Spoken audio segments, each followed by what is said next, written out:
not it a down? strong. I was looking for a beatbox, but even if you were gonna grunt box, did I just invent something? I think so. All the world is waiting for her, and the powers that she has powers. She possesses powers. She's in satin tights. Yep. I think that tells us who it is. She's fighting for rights. That could be a lot of people, right? Yes. And then what else? Red, white, and blue or something? Yeah. Okay, that like kind of takes us close. All right, check this out. Makes a hawk a dove. Okay. That's a very specific power. Yeah, that is. Stops a war with love. It's Zatanna, right? We're talking about Zatanna. Right. She's got tights on, right? She's got a hat. She's pulling put a dove hawk in out. it. Dove comes out. Sure. They always want to change. What if you changed one bird into something else? Be like, this woodhatch becomes a titmouse. And people are like, I think that's pretty good. Those don't look the same. Right. This male cardinal becomes a female cardinal.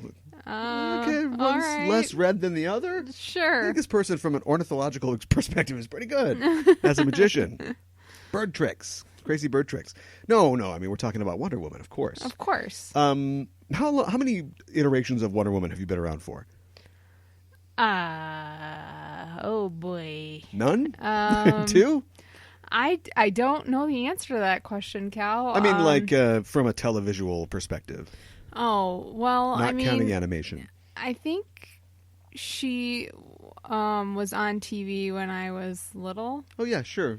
But like I the don't old remember the Linda it, Carter though. show? Yeah. In syndication? Yeah. You never watched it? No. Really? Yeah. What are we doing? I know. Why are we doing this? I should have watched it before we did the show. Well, we didn't. I mean, we don't have to cover it specifically, but I think that's interesting. So do you feel... I watched Batman. We're giving some of this away. Yeah, everybody watched Batman. Yeah. Because we're going to talk about Wonder Woman clearly on this show. Clearly. But, so do you feel a connection to the character? Because I got to say, people I know are losing their minds. They're losing their minds. And a lot of people are losing their minds. And a lot of people see this as a really big deal. And we'll talk about why. Sure. But, so you, hot, cold? Is it No, worth listening to the next 90 minutes of this? It is absolutely worth listening to the rest of this. I do like Wonder Woman. I like her as a character. I just find it interesting that you didn't have that, the Linda Carter sort of example to look up to. Yeah. Yeah. I know. What about the Adrian Pilecki? No. Okay. I think if That that had barely come got out, off the we would not ground. be doing this show if that had No. come out. And people had seen the 3 episodes of that had played before it would have been inevitably canceled. We've got this problem veering off, as we often do on this show, the Just Enough Trope podcast. I'm your host, Caliban, joined as always by my co-host. Hi, I'm Mikan Hana. When we are talking about topics to crash headlong into other topics, and I want to talk about creators who, fastball gone. Somebody like David E. Kelley, who ruled TV in the 90s, and now I don't think he can get arrested. And I think the Wonder Woman thing was like, I still feel like the Wonder Woman thing, and we're talking, of course, about the 2011 failed attempt to bring Wonder Woman to the small screen. Right. Starring Adrian Pilecki. You can look it up online if you're not familiar with it. Doesn't it feel like a rights grab? Like, I didn't count the years out of the copyright or anything like that, but it just seems so ill-planned, so ill-conceived. It seemed like they were rushing into it for sure. Well, that's interesting because it's incredibly overwritten. Yeah. Because there's like, Wonder Woman exists in this world, but people know that she's Diana Prince, I guess. Okay. And then Diana Prince is the CEO of the Wonder Woman Corporation, or maybe she's just Diana. She's the CEO of the corporation. Okay. Which is a corporation that promotes women's interest or something. But then she's also like Diana's secretary in like a third identity. What? I don't know. This is overly complicated. Yeah. I can see why this didn't really go. And I think that here's my scenario. It was clearly just a thing. It was like the Roger Corman Fantastic Four thing. We just need to make a movie so we can keep the TV rights. Right. But nobody told the writer, like he or she just kept plugging away. Because if you look at the costume, and maybe they were going to CGI it or something, but the costume that Adrian Pilecki was wearing is it's just fetish gear.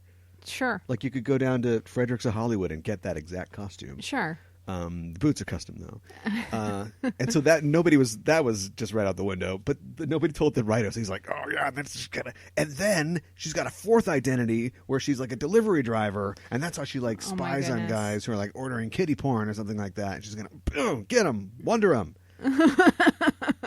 And nobody, they finally got the script and they're like, all right, just shoot the first 30 pages. We'll call it good. It must have been something like that. It must have been. What do you know about the Kathy Lee Crosby one? No, I don't. No? Do you know who Kathy Lee Crosby is? I have no idea. Kathy Lee Crosby is an actress who was, quote unquote, big. I don't know if she was ever big, but she was a professional tennis player in like the late 60s, maybe early 70s. Quit that and got into acting, and then was one of the hosts of a show called That's Incredible. It was one of these, what was it, like Real People? There were these primetime, I barely remember these, but there were these primetime shows, kind of like reality shows, sort of like the personal interest story shows. Sure. So it'd be hosted by John Davidson with his teeth, and Kathy Lee Crosby and her teeth, very respectable as well. And then a third guy, Fran Tarkenton, maybe? I think it's Fran Tarkenton. Okay. And then they would bring you like stories about like so-and-so lives in Topeka, Kansas, and he eats newspaper with his feet or something like that. And then we just did like a thing like that. And okay. So, yeah. And she was tapped to do, to play Wonder Woman in like a 73 or 74 pilot for a Wonder Woman show. Okay. That didn't go. And so it was just a TV movie. Okay. And she looks very, and then like 2 or 3 years later, you know, Linda Carter was up and running at CBS or wherever for Wonder Woman. So yeah. So it was, they just got right back on the horse or on the invisible jet, as the case may be. But it's very funny because I was too young to see that one, but I always saw pictures of it in, you know, whatever celebrity magazine or sci-fi magazine I was reading of Kathy Lee Crosby, and she's got this like Olympic track star like jumpsuit type costume. Okay. With like a little tennis skirt. Okay. Because she's tennis player. And I always thought that was really weird. And of course, my little kid mind had to retcon that somehow. Like for some reason, she got Wonder Woman's powers. Because to me, a TV is just a box to a universe where everything is connected. Sure. I was the original Tommy Westphal. And so, but it turns out that the reason they did that is because this isn't in the Diana Prince years. When Diana lost her powers and she became like a swinging 60s spy baby, yeah. Oh boy. Yeah, she was like kung fuing and wearing jumpsuits and like doing spy stuff, and so yeah, she was just Diana Prince then. Okay. And so when they made this TV show, they didn't want to go classic, although they probably should have, because I think it failed because people are like, "Who is this? What? This isn't the girl that was on the cover of Ms. Magazine. I don't know what this is." So yeah, there's a lot to talk about when you talk about Wonder Woman, and so we're going to do a little bit of that talking today. Yeah. Talking specifically about Wonder Woman, the film, starring Gal Gadot. Yeah.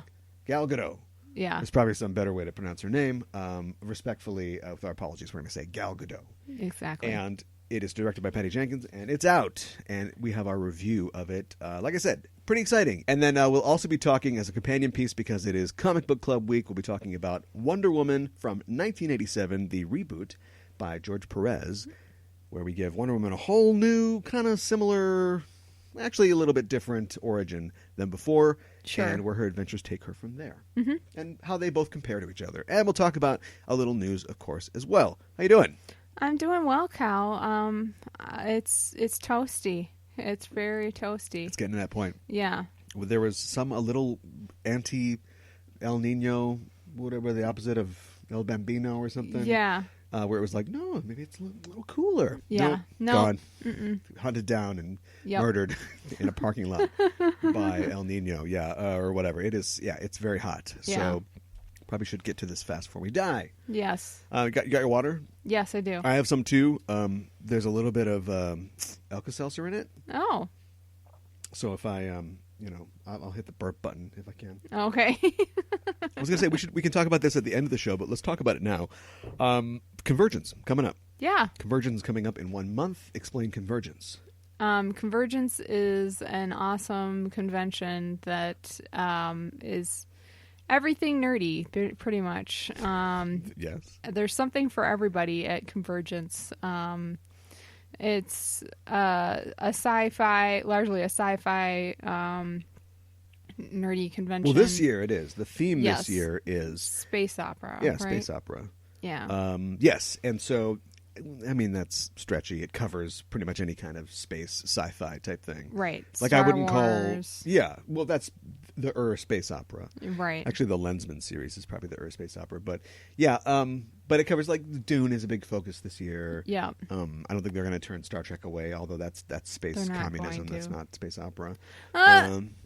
Or it's Russian. That's space Russian theater.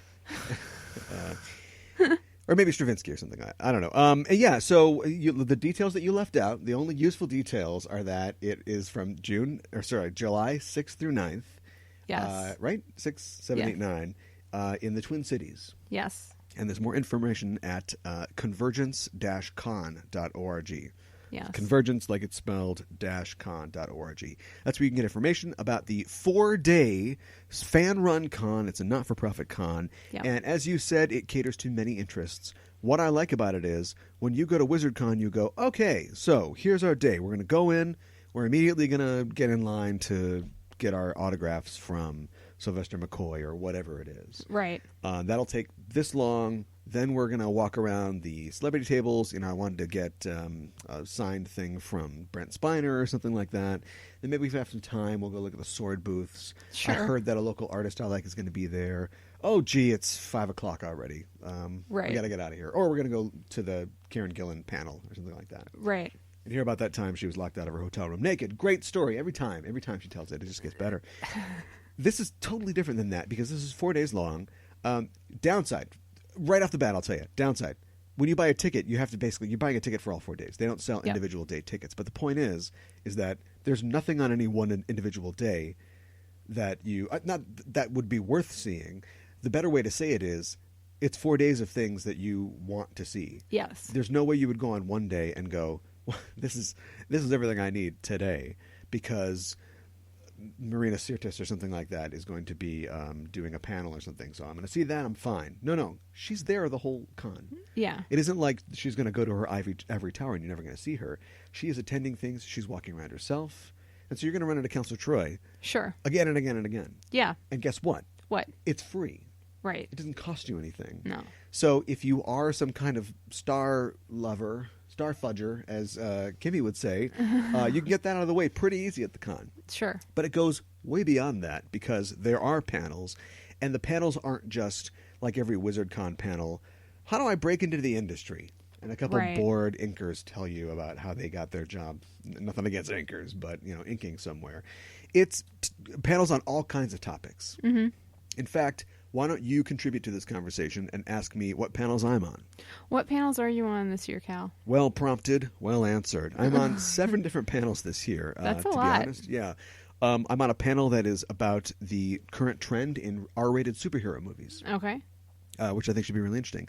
I'm on a couple Star Trek panels. I'm on a panel about the curse of the odd-numbered Star Trek film that most people Sure. should know about. I think if you're a Star Trek fan, how odd-numbered Star Trek films are bad. Yep. Up until, I think there's been a polarity reversal now with the Abrams films, but we'll Sure. discuss that at that panel. I'm also on a Star Trek retrospective panel talking about the last 50 years of Star Trek and the 50 years going forward from here.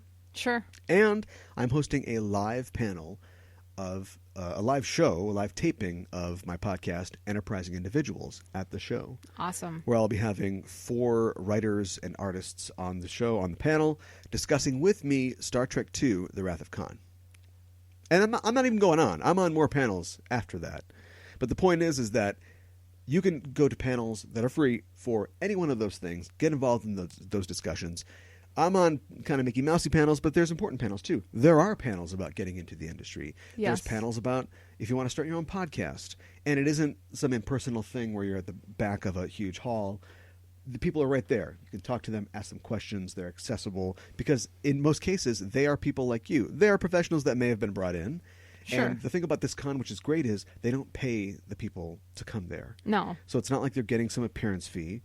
And you'd think, well, who's going to come? A lot of people. Yes. A lot of people come.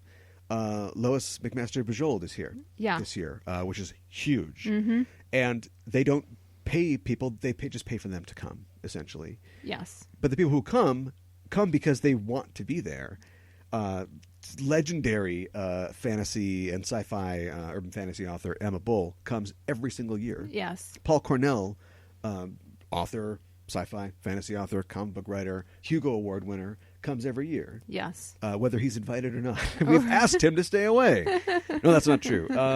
You see Robert Cargill, Yes. screenwriter and author himself, wrote Sinister and Doctor Strange. Yes. He comes every year too because they just love it so much. Yeah. So pitch winding down for Convergence. But if you are interested in that at all, if you're going to be anywhere near the Twin Cities the first weekend in July, you absolutely need to check it out. And we probably should have made this pitch earlier because I think the prices have gone up another tier now. Oh, okay. I think, they were $75 up until I think last weekend, and I think they're a little more expensive now, but you can still get them at the below-the-door rate. Sure. So you can go to convergence-con.org to find out more about that. And we are going to be all over that thing. We're going to be, it's going to be lousy with us. You're going to get sick of us. That's right. We'll be there on panels. We'll be there doing a lot of interviews for this show and for enterprising individuals as well. We'll be doing a fan table while we're there, which you did last year. That was fun, right? Yeah, it was a lot of fun. I enjoyed talking to the fans and riling up interest for our show. Yeah. So. Yeah. Well, I enjoyed that too. Yeah. But there were more than a few people who I think were familiar with us, which was a weird feeling. But it's good to know that people are enjoying what we do. Yeah. That's why we do it. Exactly. And also to hear ourselves speak. I love that. Let's hear ourselves talk about some news. Okay, so there has been a lot of sort of bad news in the news recently about people doing bad things. People causing incidents and people blowing themselves up and people bringing guns where they shouldn't be. And it's always scary to hear about, well, that anywhere, but especially when you go to a comic convention. We were just hyping conventions up. Now let's be sober for a second. And people are bringing semi-realistic or like realistic weapons to comic book shows. And almost, I think it's pretty much de rigueur to have what they call peace bonding at these shows. Yeah. So you bring your MP5 in with your Chris Redfield costume, whatever. You're looking super cool. And you put a little, give it to the guy. In Minneapolis, at the WizardCon we went to, they had like a real deal cop there. Yeah. And he's just awesome. Mustache, kind of balding on top, just from Central Casting, 25-year man, who just looked as bored as you can. He just could not. And he's just like, yeah, all right, nice monster costume. You're okay. All right, here you go. They check your gun out. They put a little flag on it, or they put something over the end of it. This checked out, fine, it's good. Right. And you think, what a pain in the ass. Certainly when you have to stand in a line because they're not doing it fast enough. There's a 30-person line to get my Keyblade, which is clearly a danger to myself and no one else, right, of not getting laid. They have to put that something on that says this is not a real weapon. Well, it pays off, and it's good to do because at Phoenix Comic-Con last week, they caught a guy with a collection of guns. Oh my goodness. And other weapons. And when they caught him, he said that he was there to hurt law enforcement. Okay. He said that he was a 31-year-old guy named Matthew Sterling. This is in Phoenix, like I said. He told police that he was targeting bad police officers. And here's why. Because he was the Punisher. Oh my goodness. Yeah. Okay. So slightly delusional, to say the least. Little bit. Yeah. Little bit. I wonder what his history is. Well, I mean, when somebody's delusional, I mean, there's nothing, it's not really worth looking into it very often, but I wonder what led him to that. He also said that he was there to, oh boy, he said he was there to kill Jason David Frank as well, the Green Ranger. Oh my goodness. Now that part I can understand that part. No, I'm just kidding. In fact, he even had they went into his house clearly after this happened, and he had on his calendar on the day of the con, kill JDF. Oh my goodness. Just a little to do. Just a little reminder list. Just, oh yeah, I should, okay, yeah, kill JDF, all right. Wow. Milk, eggs. Right. Bullets. Oh, if I don't write it down, I'm never going to remember it. Do you want to try to make light of this? It's hard to make light of this, because it's It is serious, even though, I mean, we're talking about... It is serious, even though it is the Green Ranger, and he can be ridiculous. Okay, I'm really glad that ridiculous man is safe. He's fine. Yes. And you know why we know he's fine? Why? Because he went on Facebook Live for like 3 hours and told all his fans how fine he was. So he is absolutely fine. Okay. This guy was arrested. He was charged with attempted murder, which I think that's probably not going to stick. They'll get him on weapons charges and stuff like that. But he was booked on $1 million bond. So the Punisher ain't going nowhere. The Kingpin's going to have to break him out of there. And that's good. But just, the next time you go to a con and you're frustrated with, why do I have to put things on my things again? Yeah. Katana's got a dull blade. Because, that's why. Yeah. And it pays off. It does pay off. There's a good reason for it. Funny story, a friend of mine was at that con. Oh, okay. Or actually went to it a day after that happened. Okay. And he was frustrated because he was dressed up. This is a real deep cut, too. But he was dressed up as a character from the video game Mercenaries 2. Okay. I can't remember the character's name, but he's like a Germanic-looking dude with a, mohawk, and he's got like a tack vest and some guns. And he took all his guns away. Yeah, he couldn't bring him in. The costume looked great still. I mean, I knew who he was, but he was like... Sure. And I don't think they were real guns, but he is kind of a gun guy. He's been in the military for a long time. Sure. So I think he got like some really nice looking replica type stuff, and so he was excited to show off how realistic they were. Yeah. One day too late. Just one day too late. I guess so. Yeah. Or maybe one day right at the right time. Because he could have been chilling in the pokey with the Punisher. Yeah. That's not a good place to be. No, it's not. Let's go to a better place. All right. Let's go to the Warner Brothers studio lot where the Warner Brothers water tower sits high above it looking down. Okay. And you know who lives in the tower? You know who's held in the tower? Animaniacs? That's right. The Animaniacs. They're probably going to come back on Netflix. We're not sure yet. Okay. But it's been announced that Steven Spielberg is producing a new Animaniacs show. Awesome. I'm really excited about this. I love the Animaniacs. I used to watch them all the time. Right. So I think it's awesome that they're coming back. Yeah, there's not much more information than that, but like I said, we know that Amblin Television, Spielberg is behind it. Just last year, I think the Animaniacs came to Netflix, and then the original voice cast did like a tour or something. I don't know what you... A tour? But whatever. Huh. So, yeah, I think it looks good that they're going to be in it, and we can see some more Animaniacs. Yeah, I'm looking forward to it. We talked about young Nathan Drake before, didn't we? Yes, I think we did. Did we talk about the fact that it was...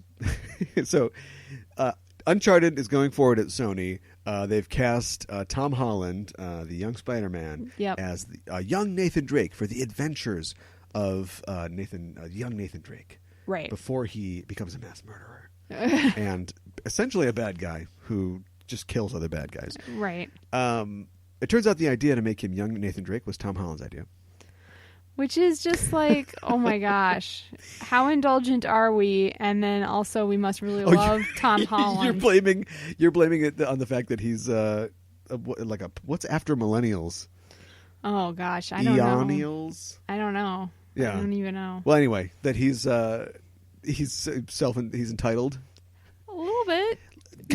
Guys, he's British. Listen, I like your idea, but here's my idea.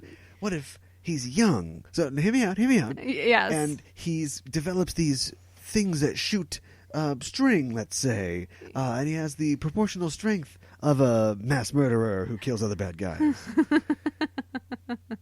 I just think it's interesting. He was speculating on who could play Sully, the much older guy that pals around with Nate Drake for some reason. Never see him with a woman. I'm just saying. And of course, he has to be younger as well, right? Right. So Tom Holland's like, what about Jake Gyllenhaal? And now I think you're right. Now I think he thinks that he's in a dream and he hasn't woken up yet or something like that. Or like, I mean, if you're 17 years old or whatever he is and you get to be Spider-Man, maybe there aren't many barriers left for you. Maybe not. Maybe on the way out, he just grabbed like a Frappuccino out of somebody's hand and started drinking it, and then like picked up somebody was like had a baby in a carrying thing, and he just grabbed that baby and then pushed somebody out of their car. He thinks he's in Grand Theft Auto or something. Oh my gosh. I'll just take that. That's mine now. Yeah, right. Yeah. Yeah. I mean, he must have been in a pretty good position at like, what is it, Sony? Yeah. Well, the deal, yeah, right. To even propose, like, hey guys, what if it was a young Nathan Drake? And hey, what if I played Nathan Drake? Well, yeah, right. And it might, and I should also mention that he's like, and I was on the set of Jurassic World the other day, and Chris Pratt seems pretty cool. He'd be a really great Sully. Okay, kid. Should Sully have a golden race car bed as well in all of the video games? I think so. All of them? I think so. Yeah, this is going to be a very different film. So, yeah, I think that you're right because you're getting on the Sony thing. This could be a thing where Sony sees Spider-Man tracking well and thinks, well, I mean, it's been taking us 10 years to get this thing made. Let's put this kid in there. Sure. I think we actually talked about this last show, but it could be that he's on a multi-picture deal, and so Sony's like, well, he's popular, and we can also save money because we've already got him kind of locked in, and we don't have to get somebody else. Plus, again, you could pay him whatever he's getting, which is the kid rate, or you could make Chris Pratt.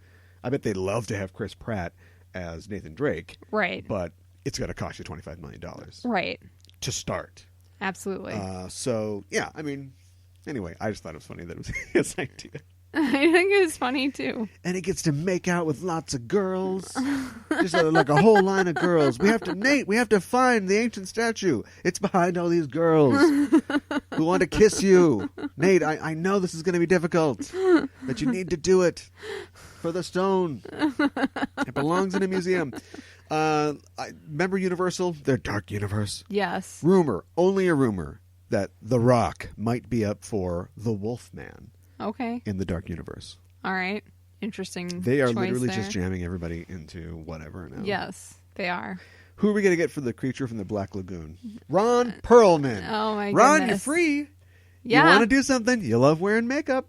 I actually think he'd be a good Wolfman. Yeah. The Wolfman is always so lithe, you know, like David, what's his name, in the American Werewolf from the Ding Dong. Like he's jumping all over stuff. What if the Wolfman is like brutish, like the demon bear from the New Mutants, which we're going to talk about in a second? Sure. You throw a bunch of, wolf fur and some ears on Ron Perlman, he's just like, he's like that. Sure. That's a Wolfman. Yeah, it definitely is. Tom Holland's like, I have an idea for Wolf Boy. What do you think about this? Let's remake Harry Potter. Come on. Come on. Just popping up everywhere. My mustache is coming in quick. Wolfman, Wolf Boy. Yeah, so let's not talk about that anymore. Okay, New Mutants movie. We have some more casting news. So we already know that Anya Taylor-Joy is Magic. Yes. And that Maisie Williams is Wolfsbane. Yes. It's been announced that Charlie Heaton is in talks for Cannonball. Okay. Do you know who Charlie Heaton is? I have no idea. Me either. Okay. I assume he's a young white dude who's going to play that kid who... Oh, no. He's one of the kids. Is he the weird kid on Stranger Things? Which weird kid? Boom. Gotcha. Yeah. The one, the Alex's or Chris's or... They all have white guy names. Yeah, I know. Even the black kid has a white guy name. The one that... It's like we wanted to make it... Not John Ralphio's kid or whatever, or dad. The other one. He's the creeper with the camera, but he turns out to be all right. Isn't it him? It'd be easy for you to type in Charlie Heaston while we're talking. Oh, it's too late. It's too late. It's the guy with the camera. Okay. So it's going to be him. Okay. Thoughts? Give me your thoughts in a second. Okay, so there's that. Also, we've cast Roberto da Costa, Sunspot, be played by Henry Zaga, who is a Brazilian actor. Okay. And Bobby da Costa is a Brazilian man. So that's good, right? That is good. You know there's a trap coming. You can see my traps. Yeah. You're like... I smell something. I hesitated. We're not safe in the jungle. Because I felt like there was something coming down the pipe. Well, you were right. The trap card's still coming, though. Okay. And they've cast Danielle Moonstar. Blue Hunt, the actress Blue Hunt, will be playing Danielle Moonstar. She hadn't done really anything. She was in a couple episodes of The Originals, which was the Vampire Diaries spinoff. Okay. So you already see it in your mind. She's young, sexy, girl. Sure. Cut that part out. And so that's pretty much our core team, as far as I can think of. I don't know if Karma's going to be in it or not. I don't think she is. Okay. I hope they do. I hope they put Karma in it, and I hope they put Warlock in it too. Yeah. You got be CGI. good. Yeah. Yeah. Guess if people are happy or not. No. Some people aren't happy. Why? Here's why. So, I am going to do what you probably could have been doing while I was talking, and that is pull up pictures of these people. So it's like I mentioned before. What is it again? Henry Zaga is going to be Sunspot. Yeah. Sunspot is an Afro-Brazilian kid. Okay. So do you have that in your mind? Yes. Pick like it's when you see like the pictures of Rihanna at Carnival, like yeah. one of the darkest dudes in the feathered headdress, like running around her. Okay, sure. So here's Henry Zaga. He's kind of white looking. Oh, is he? Oh, yeah. Apparently he's in 13 Reasons as well. Oh, as what, a background character? Must be. Huh. I don't recognize him from 13 Reasons. I don't either. Oh, wait a minute. Yeah, I think he's one of the grinning jocks or whatever. Okay. Maybe this is him. Does that help? No, Maybe. he's from Teen Wolf. He's in Teen Wolf as well. Yeah, there are people who are angry that he is not Afro-Brazilian. Okay. He's Brazilian, no Afro. Gotcha. I don't think he could make that hair into an Afro. No. And then we got Blue Hunt. Right. She's playing Danny Moonstar. Supposed to be Native American. Full-blooded Native American. She is, from what I understand, she is a quarter Native American. Okay, so people are upset about that. So people are mad about that, too. I have a friend who... She's my friend. She's a friend. She's one of my friend's kids, but we're friends. Sure. She's the biggest New Mutants fan ever. Sure. In fact, you remember a couple years ago at Convergence, she went as Boom Boom, I think. And yeah. then her friends were actually DC characters, but don't worry about it. And she is livid about this. Really? Yeah. Huh. Well, I mean, I know people can be very sensitive about this sort of thing. I'm glad that we got somebody who's at least a quarter Native American. Is that they a quarter horrible? succeeded. Is that horrible of me to be like, wow, you didn't completely fail? I don't think anything's horrible because you're just giving your opinion. So don't, So, yeah, I mean, because I think there aren't that many Native American actors out there that... There's a lot of dudes that were in those Twilight movies. Well, that's true. Who were true. like third wolf from the left. That's very true. Yeah. So... Scottish people are really mad that Maisie Williams is... No, I don't know. I'm half expecting that. I'm not like super mad. It's sort of like when somebody disappoints you over and over again, and then they kind of get it right. Yeah. Like you ask for skim milk and they bring you 1%, and you're like, all right. I'm not going to complain. At least it wasn't half and a half. Yeah. Because, yeah, like you said, they got the nationalities kind of mostly right. And my thing is, I'm not criticizing them sharply or overly. Yeah. And I'm definitely not criticizing people that aren't happy with it because it's not a match. But at what point do we start really rating how colorful these people are? Yeah. It's like the Nina Simone thing. Oh, boy. Casting Zoe Saldana, I think, was not wrong. It was a good business decision for sure. Sure. Blacking her up to be blacker was probably wrong. I think so. Yeah. So if Henry Zaga goes out and just tans for the next 6 months, right, and comes in really brown, all right, fine. But if they like put a curly wig on him and stuff, it's like, whoa, hold on, C. Thomas Howell. Yeah. So I mean, like that's my thing. Like there are a lot of people that make up, the population of Brazil. Yes, this is very true. Widely, they come from all places and all sorts of colors and whatever. And so, yeah, I mean, I'm right in the middle of this. I get where the people that are mad are coming from, and I get how Fox would go, oh, we nailed it. Good job. Lunch, everyone? Right. Lunch? Right. Do you think it was more important for them to get somebody who was Afro looking or Brazilian? Yeah, I don't know. The Brazilian seems like the fill in the blank thing. Like they went, we have a blank. It's the word Brazilian. And if we nail that, and the kid can act and stuff like that too. Right. Then we're good. Mm-hmm. And they didn't think about, I think, the fact that that's a big part of his character. In fact, like when we're introduced to the character, he's being harassed by some other people for being like too dark or whatever. Okay. Because Chris Claremont, who is he's like a ghost. He's so white. He's transparent. But it's very important to him to have things like that, in his stories and have all these races and orientations and stuff like that represented. And so, I don't know. I think it's just the act of somebody who thought it's the 1% milk thing. I think it's somebody who thought they were doing the right thing. Right. And at this point, I mean, they can't run all their decisions by the fans. People have signed contracts and stuff, so it's going to happen. So my thing is, you can write a letter to Fox and go, I'm not mad, I'm disappointed, and then hopefully the movie will be good still. Right.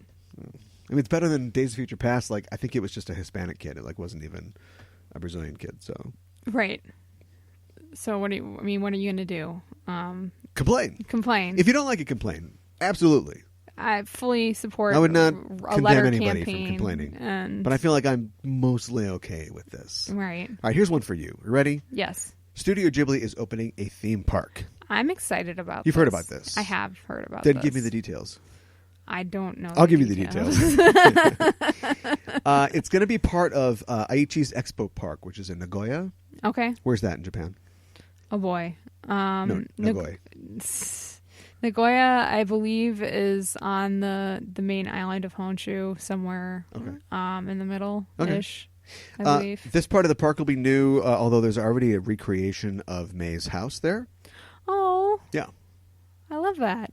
But that's not very exciting, is there a cat bus parked outside of it? Because the house is just like this old house with like little living dust mites in it. That's true. You can see the real piece of corn on the ledge.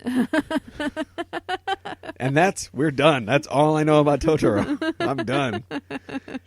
Maybe a recorded snoring sound coming from a tree? Maybe. I'm out of juice now. I don't know anything else. Yeah, that's probably about right. Okay. It's going to be over 200 plus acres, I guess? That's a lot. Yeah, you could literally shoot the movie Totoro on that much space. So it's going to be produced by Studio Ghibli. They're part of it, and it opens in 2020. Ghibli, I don't know how to pronounce it. Ghibli, Godot, whatever. They do the merchandising, right? I think so. I tend to think of them as, we're studio. We're just making art. There's art anime films. Oh, please. We're making very artistic films that's about a little kid that gets trapped in a fairy tale situation. Yeah. But they're all different. Yes. But they're a business like anything else. They market the heck out of that stuff. Well, sure, but it's like if Joe Swanberg went in on a drinking buddies sports bar or something like that. It just seems like I'd go there. It just seems like I don't know, it just doesn't seem like a move that I'd expect from them. Oh, well, I mean... But you got this movie that's 25 years old, or at least, right? Yes. That's still going. Yeah. Go for it. I say go for it. I mean, they have a museum, which I think is in Tokyo. Okay. That has, like, a cat bus that you can, like, go on and stuff like that. Museum or glorified gift shop? Because I've seen, like, the Gundam Museum, and it's like, well, you go there to buy Gundam stuff, right? Well, it's a museum, but it's probably a glorified gift shop as well. I mean... And it's right next to the Panty Palace. Stop. Oh, Japan. I know. I mean, you wouldn't believe how expensive a Totoro stuffed animal is. How much was it? Like... yen looks more like... looks more than dollars, but you just chop a couple zeros off. Right. You get, like, a small one, it's like $17-20. Okay. It's a tourist trap. Yeah, I know, but I was expecting more than that. That's how much it is here too in the States. Right. Oh, so you're like, I'm at the source here. Yeah. We're cutting out tariffs and import duties and everything. Why am I paying? There's a machine right over there. It just gets spit out.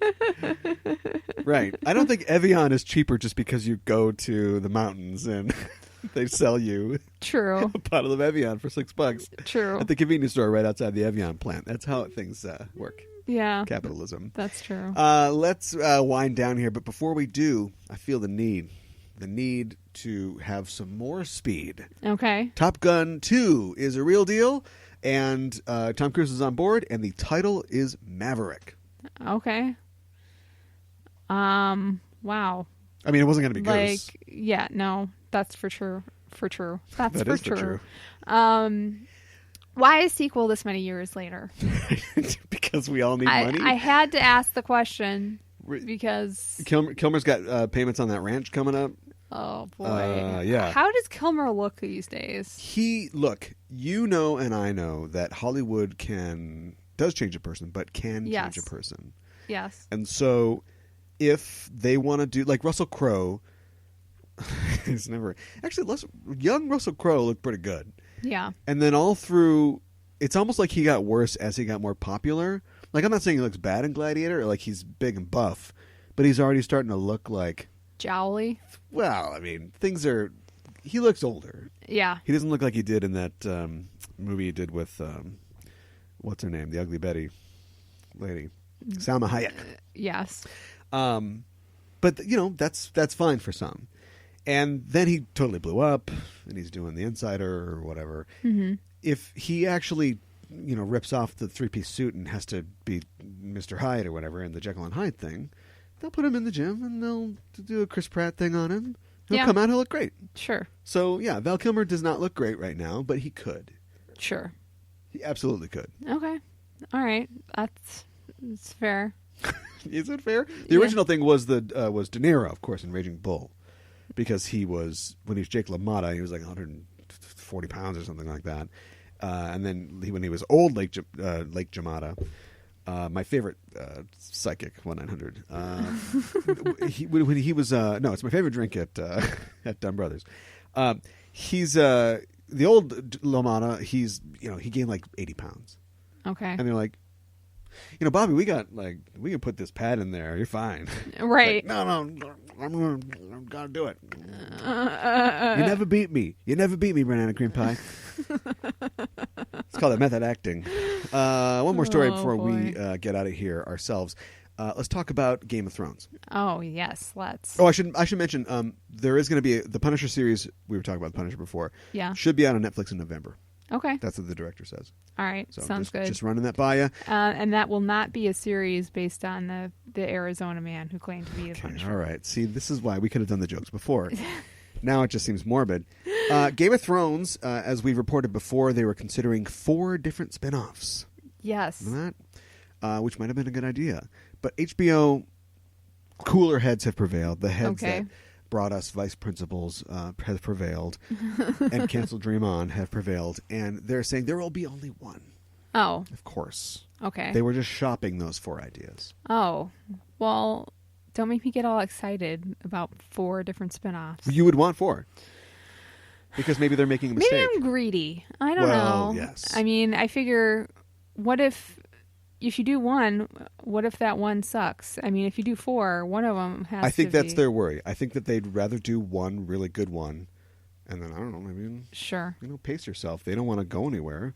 Then do 4 kind of okay ones. Sure. Right? 1 originals instead of 4. I don't know if the originals have been any good or not. Casey Bloys, he's the president of programming, and he says that the idea was to not do 4. The bar set by the Davids or whatever was so high that they want to match that. Okay. So I think it's kind of what you're saying. All right. Yeah. I guess I can respect that.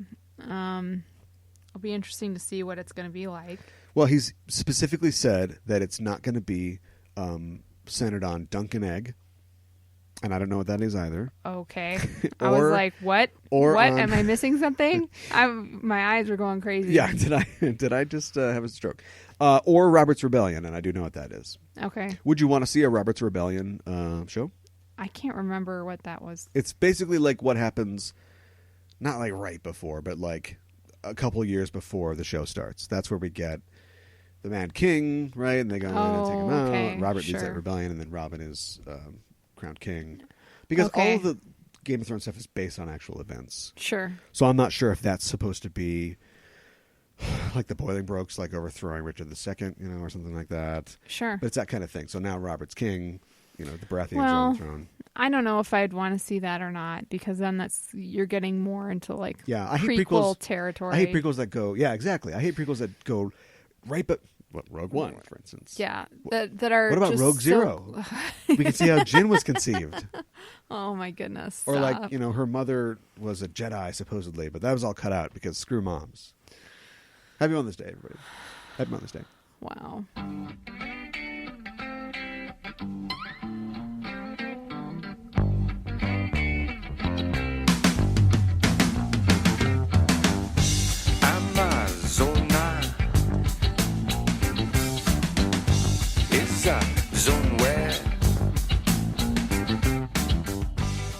Ever since I was young, I wanted to be a superhero.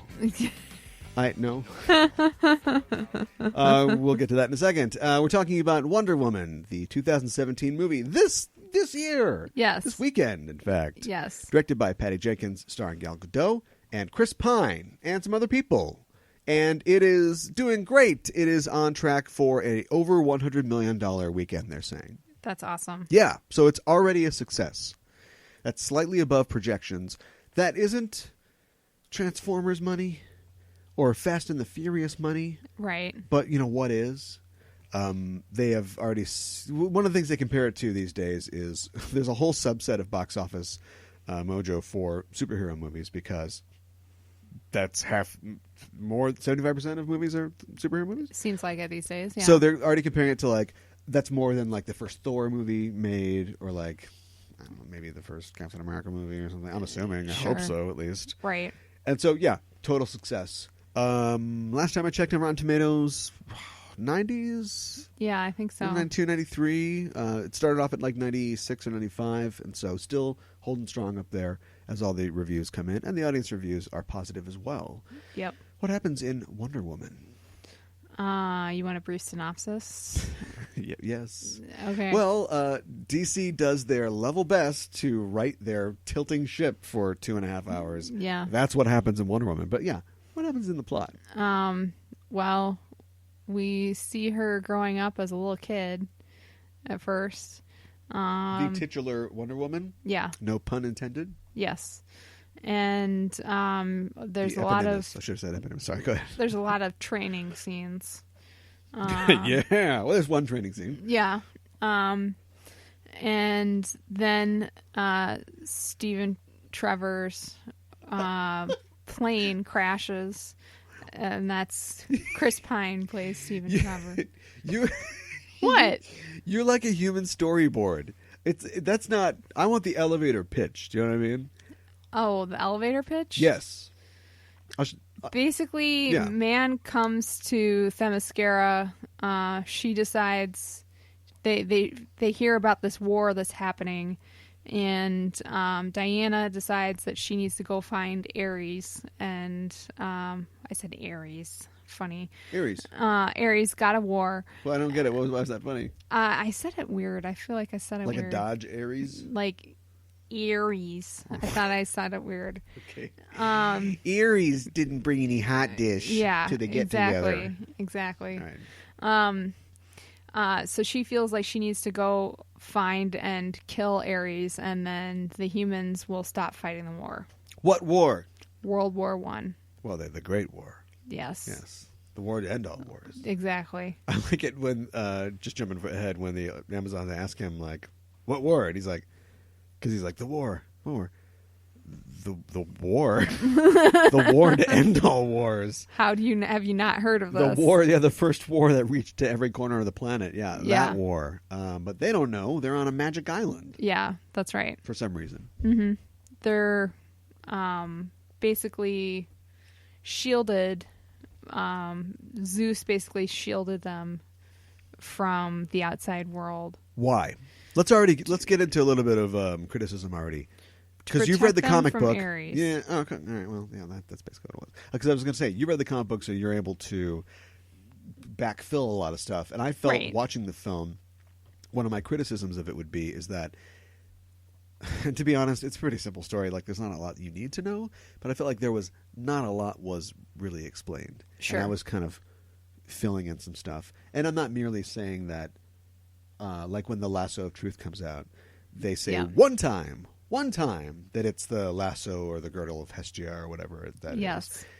And that's fine. That's an Easter egg for the fans. We establish what it does. It makes it tell the truth. And you get really hot, I guess, when it happens. Fine. But they're like, well, we're on this island because of Ares. It's like, well, all right. Well, so what do you guys do? Do you you just work out all day? Pretty much. Gym, tan, laundry. Yep. That's the Themysciran way. That is the Themysciran way. But are you guys training for something? Because then you have this opportunity where this guy says, okay, the biggest war of all is going on. And they're like, war, huh? Don't know about that. Yeah. We're going to keep to ourselves. Hide that lance behind your back. Yeah. You guys are the ultimate warriors. Like, why don't you roll out and take care of things? Because that's not their job. They want to take care of and protect Themyscira. Yeah. And but why? In the comics, there's a reason they have to stay on Themyscira, right? Yeah, there is. But the portal, the doom. There's something horrible. Right. But in this, I just felt like we love chilling out. It's the L word all day long, motherfucker. But you think they would jump at the chance to? I just think it's funny that, and this is this has always been part of the story.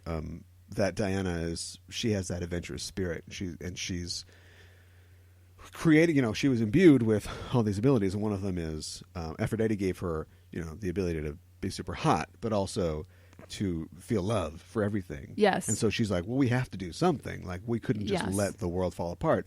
And the Amazons are like, it's fine. It's not our world. I know. And you think that the rest of them would, or at least Connie more Nielsen of them, has more empathy than that. At least more of them would feel the call to arms. And yeah, they just want to get their blades bloody. Yeah. Or something. Or just feel the need to protect humans. Yeah. But apparently not. No, and we don't get in this. Well, gosh, I don't know. Hopefully, you have some familiarity, listener, with Wonder Woman, because we didn't design this well enough that we should have tried to take them both point by point, like do the comic and the film at the same time. We're just going to do the film right now, but there isn't some real backstory where Hercules and a bunch of guys came in and subjugated them, right? And so they were partially commissioned by the gods to be these female paragons of right. what have you, but also they've got quite a grudge against the world of men, right? And they're like, good, let them kill themselves, fine. None of that's there. It's just like, Ares is a problem, so you guys get together and you hang out here. Yeah, and I'll get back to you. Yep. And that's it. Yeah. So that's the world that we're introduced to for the first maybe 20-25 minutes of the movie. Yep. The world of Themyscira, where Connie Nielsen reigns as Hippolyta, and she is assisted by her sister Antiope, who is played by Robin Wright. Yep. I think that's her name right now. Mm-hmm. It kind of changes a lot. But it's been Robin Wright now for a while. Yeah. And so she's also like the kind of head of her armies or the guard. Yeah. And so Diana is played by a little girl who definitely had the best audition. Yeah. But nobody told her after the audition, then you can sort of settle into the role. I guess it was cute and endearing, but the whole time she's like, yeah, oh, I want to fight like them. Yeah. Yeah, I know. Ooh, it's like, okay, all right, okay. But you get like the idea 11. that she's a handful. Diana's a handful as a kid. Yes. And she wants so badly to learn the ways of war and of the Amazons, and so she, without really sweetening the deal for Antiope or anything like that, but she just gets her to train her, I guess. Yep. So she trains her in the ways of the Amazons against the wishes of her mother, because her mother doesn't want to see her become a warrior. No. It's not what she wants for her. No. She's going to be a doctor. God damn it. She was the only child on Themyscira, too. Right. Which is another thing that gets hammered in the comic book. Let's start all over and let's do it point by point. That is something that gets hammered in the comic book a lot, and in this it's just and then one of the Amazons was like, I want a baby. Yep. Nobody else was like, there's a lot of clay. There's clay everywhere. Yeah. Well, in the comic, apparently they played it like... Blah, blah, blah. Let's just save it. Okay. We still have to talk about the comic. All right. So, 25 minutes in, a really old plane, Red Baron type plane. Yes. Crash lands near the island, and it's got Steve Trevor in it, played by Chris Pine, who steals the movie. Yeah. They should take him to jail for taking that movie away. And then he's followed by German forces. Yes. I mean, it's a little more complicated than that, but they're Germans, basically. And they are repelled by the Amazons, basically, and all killed, except for a lot of Amazons die, or a couple Amazons die. Yeah. Including Antiope. Yes. And so that's... protecting Diana. Yeah, well, look out. I'll let this fridge land on me. Yes, exactly. She's got to die? Well, I think we had to show that for some reason that Diana was still not really completely aware of her surroundings. Although... like she's not a good warrior yet? Well, I think that she's a little head in the clouds. We're going to talk about that in a second. But yeah, okay, I can see that. Continue. Yeah. I think that they wanted to show that she needed to be protected a little bit longer. But then it was like, oh, now you need to go off into the world. You have to promise me, blah, blah, blah. That sounds like something I've seen in movies before. Right? I think it was just kind of fridging her. I think so, too. Yeah. Because, Chris Pine is, a man from the teens, the 1900s. Yes. And so he's like, get back. And she seems to acquit herself pretty well.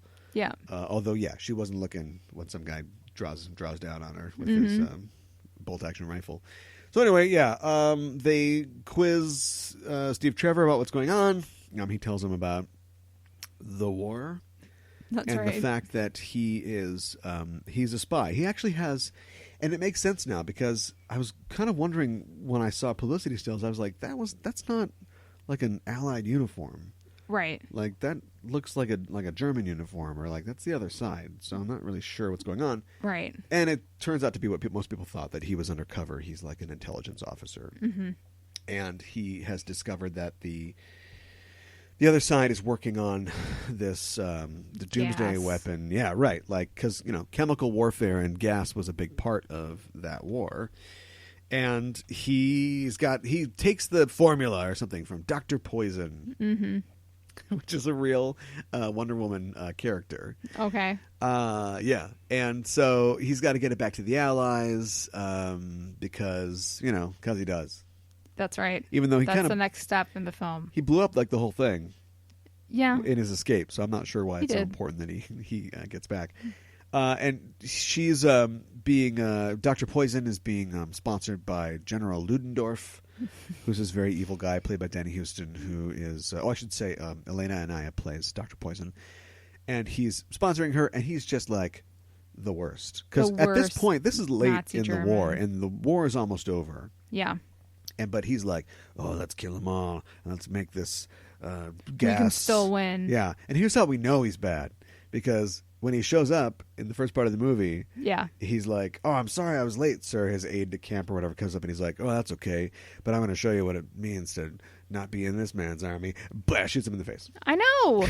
Yeah, but you go, I know. And I go, we've seen the big bad kill like a henchman in every bad movie to show you, oh no, this guy's real bad. Why not have him give us his personal philosophy? Why, except for war, death? Is it so important for him to continue this war and to kill all the generals in a way that never happened? There's a lot of things that never happened in history in this movie, which is fine. It's a superhero movie, but I feel like that's clumsy. I feel like it is absolutely 100% kind of clumsy. I when it happened in the film, I was like, what the hell? That was like a real cheap shot. Yeah. Oh, you meant like a literal shot. Yeah. I meant it was cheap for the writers. Well, that too. But it just was like, we get the shorthand, but the shorthand is cheap. Okay. Cheap shorthand. Yes. Today only. Yeah, and so, okay, so let's mention, first of all, this has a bookend. This whole thing is a frame story. Mm-hmm. Because it begins with Diana in the present. Yes. And she works at the Louvre. Because that is a museum that Hoopleheads will know what it is. Yeah. So it has to be there. Yeah. Not a lot of people know what the Metropolitan Museum of Art looks like in New York. Right. Or the British Museum looks like. So it's got to be the Louvre. Yep. And she receives this plate, like this photographic plate, sent to her by Bruce Wayne, who's not in this film. No. And it's the picture that we saw that he emailed or whatever in Man of Steel. Yeah. Or BVS. Yes. And she's just like, I remember that day. And the whole thing's kind of a flashback. Right. Necessary? No. I don't think it was necessary, but I think that they felt like it was. I think they felt like they needed to show that she was still alive and well, present. Well, we already knew that. Day. I know. Because she fought the turd monster. You knew about that. I know. But she said in the beginning that she wanted to save the world. Right. Well, she said that in Batman vs Superman too, didn't she? Probably. Yeah. Let's talk about. Do we need to say anything else? Oh, well, let's, because I don't want to do spoilers. I mean, there's a lot that happens in this film. Sure. Is it well, we know that she. So, like you were saying, we'll go back. It's our own flashback. We'll go back to when she leaves the island. So she does the thing that exists in some forms of the Wonder Woman story, but not all of them, where Hippolyta forbids her to involve herself in man's affairs. Right. So she goes, well, I'm going to do it anyway. Right. And she goes and steals the artifacts, the costume, which is just a costume in this, but sometimes has magical properties, and she steals the lasso of truth. Mm-hmm. And in this case, she steals this sword called the God Killer. Yes. Which can supposedly kill a god, because that's her mission. She thinks that there's no way that these men would kill each other. Like, the entire world would be at war. They must be under the influence of Ares, because she knows that way back in the day, the same thing happened. We had all the Olympian gods in this movie as sort of mythology. Zeus was above them all, but Ares infected the minds of men and made them fight, and so the gods went to war against Ares, and Ares killed all the gods. Right. I mean, I guess when you take on the god of war, what do you expect? Right. And so Zeus, in his final moments, sort of left this thing for them, this artifact, the God Killer. Yes. So that if the Amazons ever decided to get off their toned asses and do something about it, they could kill Ares. And so she thinks, this is it. This is the time I got to do this. Right. And she goes out into the world with Chris Pine. Yes. And they meet up with Ewan Bremer and Saeed Taghmaoui and a couple other people to make a ragtag band, because you need a ragtag band yes. if you can do a war movie. Yep. And they get it. And Etta Candy. Yes, of course. Yes, Etta Candy, played by Lucy Davis, who is she's a hoot. bright spot in a pretty bright movie. Yeah, she's a hoot. Yeah, she's a hoot and holler, both. And David Thewlis also appears as Sir Patrick Morgan. He's a. I'm trying to place him if he's supposed to be like a Chamberlain-esque type figure or something, but he's basically like a guy in the British cabinet who is, on the forefront of peace. He's like, he's advocating for peace. We got to resolve this war. This is ridiculous. I think we can make this happen. And he kind of, in this world, is instrumental in getting the sort of armistice to come. Sure. Come out. Yeah, so he's there too. So, opinions. What did you think of Wonder Woman? I thought the beginning sequence with her as a little kid went on too long. I thought it dragged. Yeah. I felt like I didn't need to see all of that in order to understand it. I felt like we could have had the movie begin with her training as an adult. And okay, so I see what you're saying. Yeah. It's the kind of thing that I always criticize movies for. I know they love it's recommended to start in medias res, like in the action, right, and then you can always explain through flashbacks or dream sequences what happened. Yes. And I always criticize Battlestar Galactica. Oh my! Stop! Put it down! Stop! I'm gonna put it down. Right. 72 hours earlier. Right. Like, I always criticize things for doing that, but in this case, they did it, and it feels like, when are we gonna get to the lassoing? Exactly. Yeah, I kind of agree. I would also say that I don't. Well, see, I think the reason is that Crime Alley, The Mark of Zorro, Pearl Necklace. Do we need to see that? We know what happened to Batman's parents. At least people don't know necessarily Diana's backstory. At least we don't see Hippolyta model her in clay, and then it be like get a lightning bolt from Zeus, and then I bet they shot it. Probably, or they at least prevised it. Yeah, they must have. Yeah, because that is tossed off so casually. They do. We have a heroine who is a magical golem made of clay, basically, that looks like a 6 foot tall Israeli woman. Yes. And keep moving, fine. Yep. But part of me is like, great, that's the way that you do superhero movies. You just go, oh yeah, it's the rope, it's the lasso of Hestia. Yep.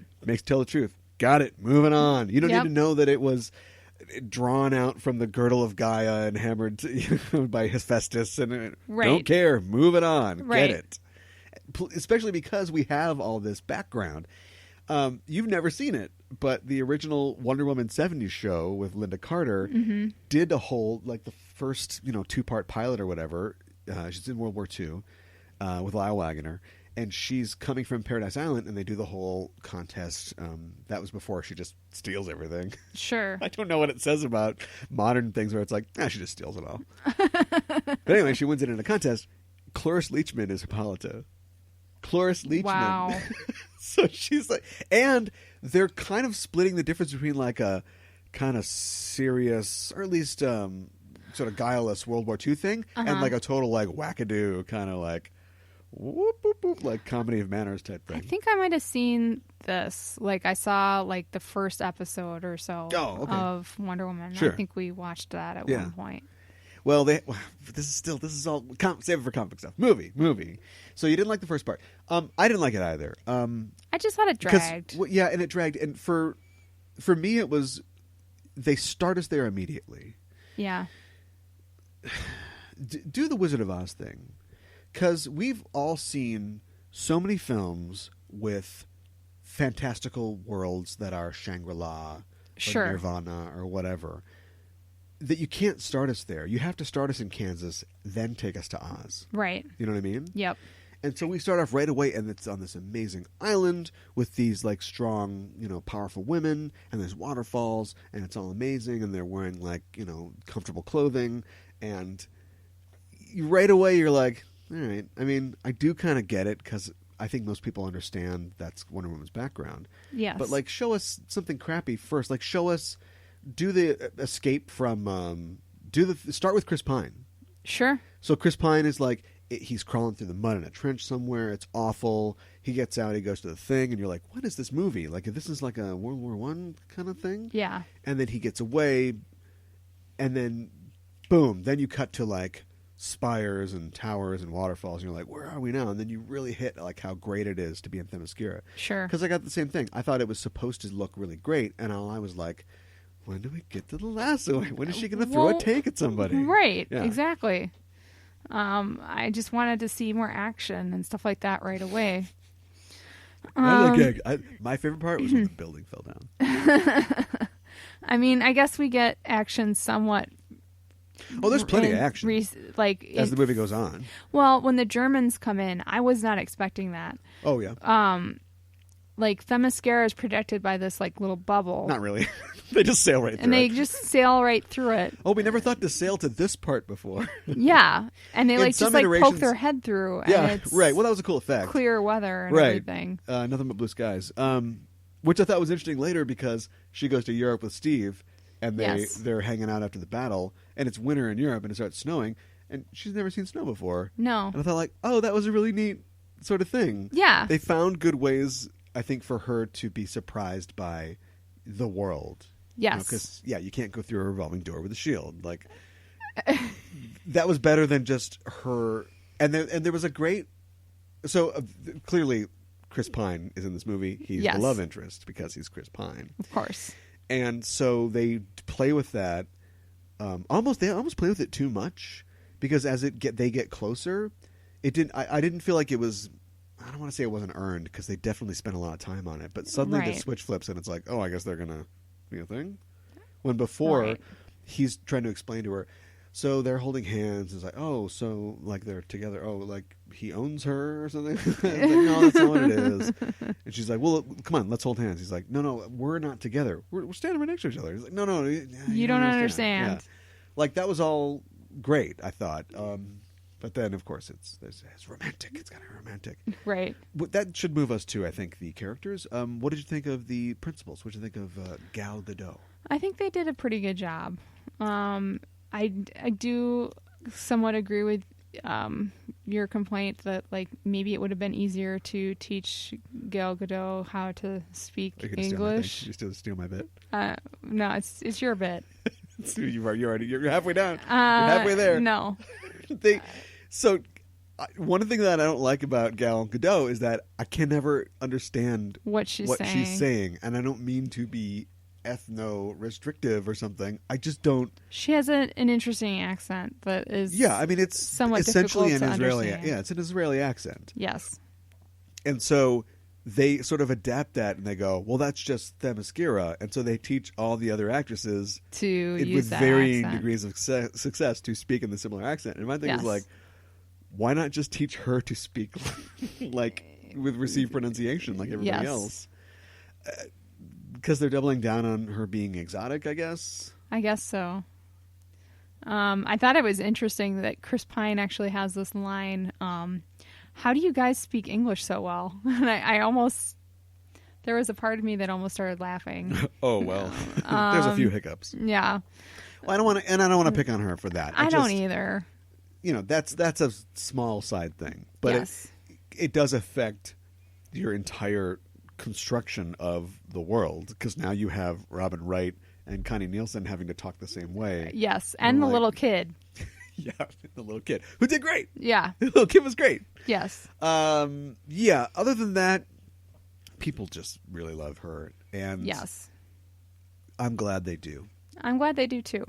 I feel like she's along for the ride. Yeah, absolutely. I feel like she's fine. Mm-hmm. I feel like there are a lot of elements that make this a very fun, very watchable movie. Yes. And she's there. Yes. You know what I mean? Yes, she's definitely there. Like if there was, I can't even think of, well, there's got to be a lot of movies like that. Like, I don't know. It'd be like if you didn't, and I don't know how you couldn't, but let's say you didn't like Roger Moore. Sure. You might also like gadgets and a Lotus that turns into a submarine. You might like the elements of a Bond film that make you go, all right, I enjoyed Moonraker. Sure. Or what have you. That Maud Adams. And so that was kind of my thing with Gal Gadot. I don't have any other examples. I mean, I know Olga Kurylenko went out for it. Uh-huh. And I think she would have been really good. Sure. Also, Elodie Young, the lady that played Elektra, went out for it. Okay. She would not have been good. Because I think it's a similar thing where I think that, I'm not saying you can't be a Miss Universe or whatever and then be an actress. It's fine. But right. It's not, you didn't really grow up. You weren't like little Diana. You didn't train for thousands of years to do this. And so it helps her in some ways and hurts her in other ways. Like, I don't believe her when she's being really like defiant and she's supposed to appear godlike or like princess-like. Sure. But I did believe her when she was just being like a young woman who is being confronted with stuff that you and I take for granted. Yes. Societally, although there's a remove because they're 100 years ago, in the 19 teens. And she's just having a reaction like, that's what you do? Really? Yes. And it was very, it wasn't really like, oh, my monocle's popping out. Like, she was just having like a really, kind of reaction. Right. Which I felt was really natural and good. But then she would bring that, I think, to a lot of things where she should have been like, foul Ares, I cast thee down into the pit. Like, I wanted to feel like she was a character from Legend. And instead she was just like the fun girl at work. That's me. And this movie isn't for me. This movie is for the generations who are coming for young girls now to watch. And if they're cool with that, then I don't care at all. But I would just used to like, I want some more of that. Like the Thor movies. They've done that with Thor as well. Sure. You get Anthony Hopkins is there to do the stilted sort of kind of stuff. And then Natalie Portman and Two Broke Girls is there to do the sort of like, talk to the hand kind of stuff.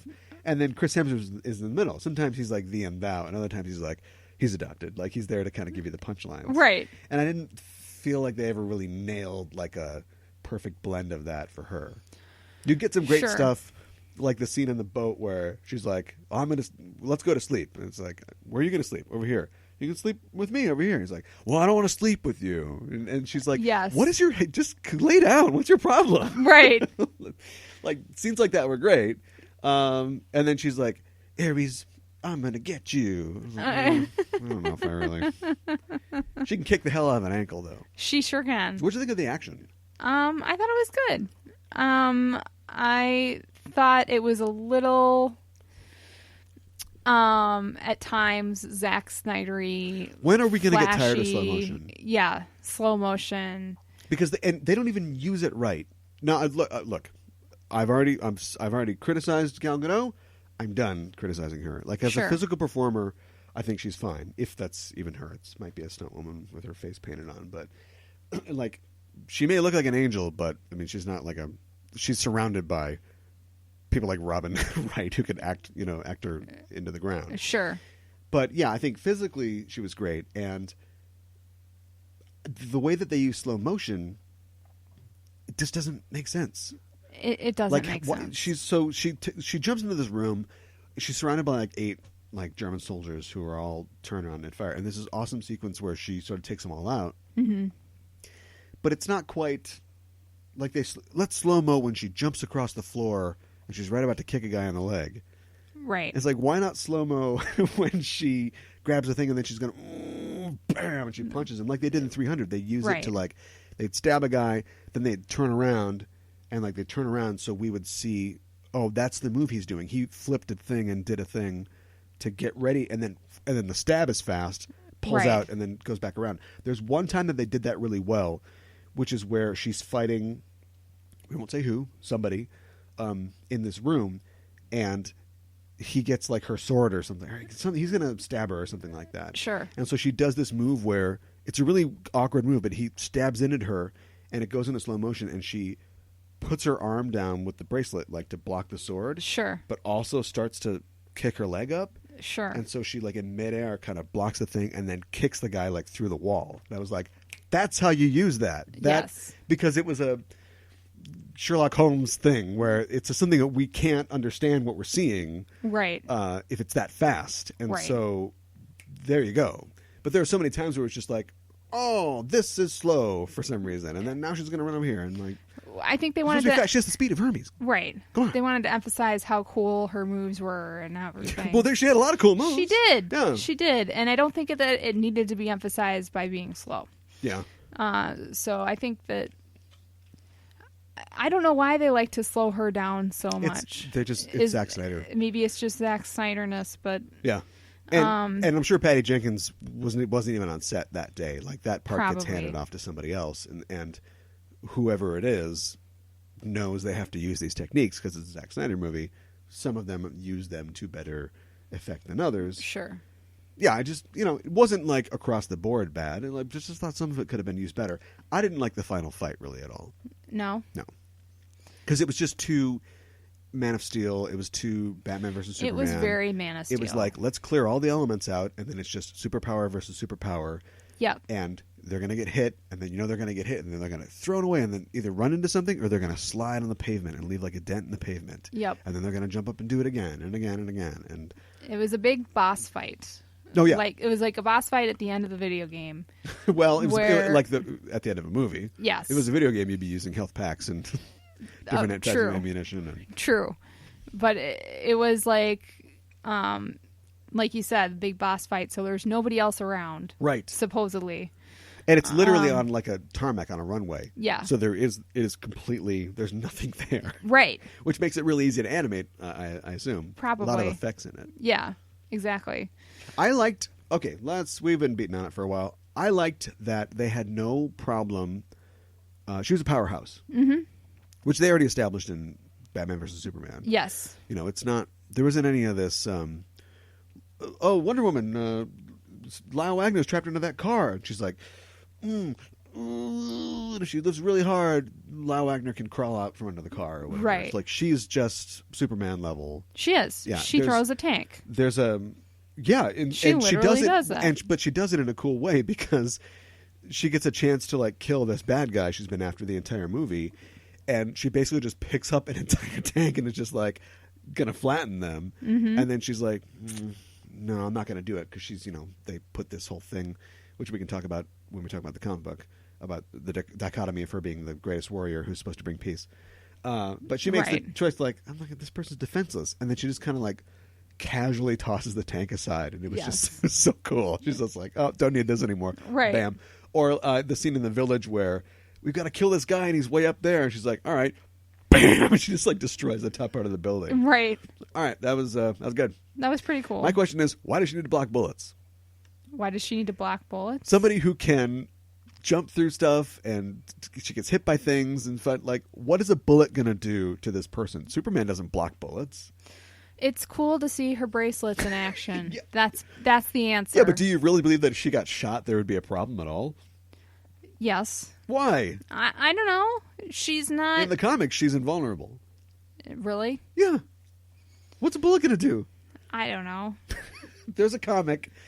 I'm not saying it's a great comic, but it's a comic that addresses this online, and it's a web comic. And Superman and Wonder Woman are there in the frame. They're being fired at off frame by bad guys, right? Uh-huh. And Wonder Woman is blocking bullets. Superman's just standing there, they're just bouncing off his chest. Sure. And while this is happening, continuous rain of bullets the entire time. Superman's like, you're pretty much invulnerable. Like, why do you use your bracelets? And she's like, puts her arms down. Like, bullet hits her in the boob.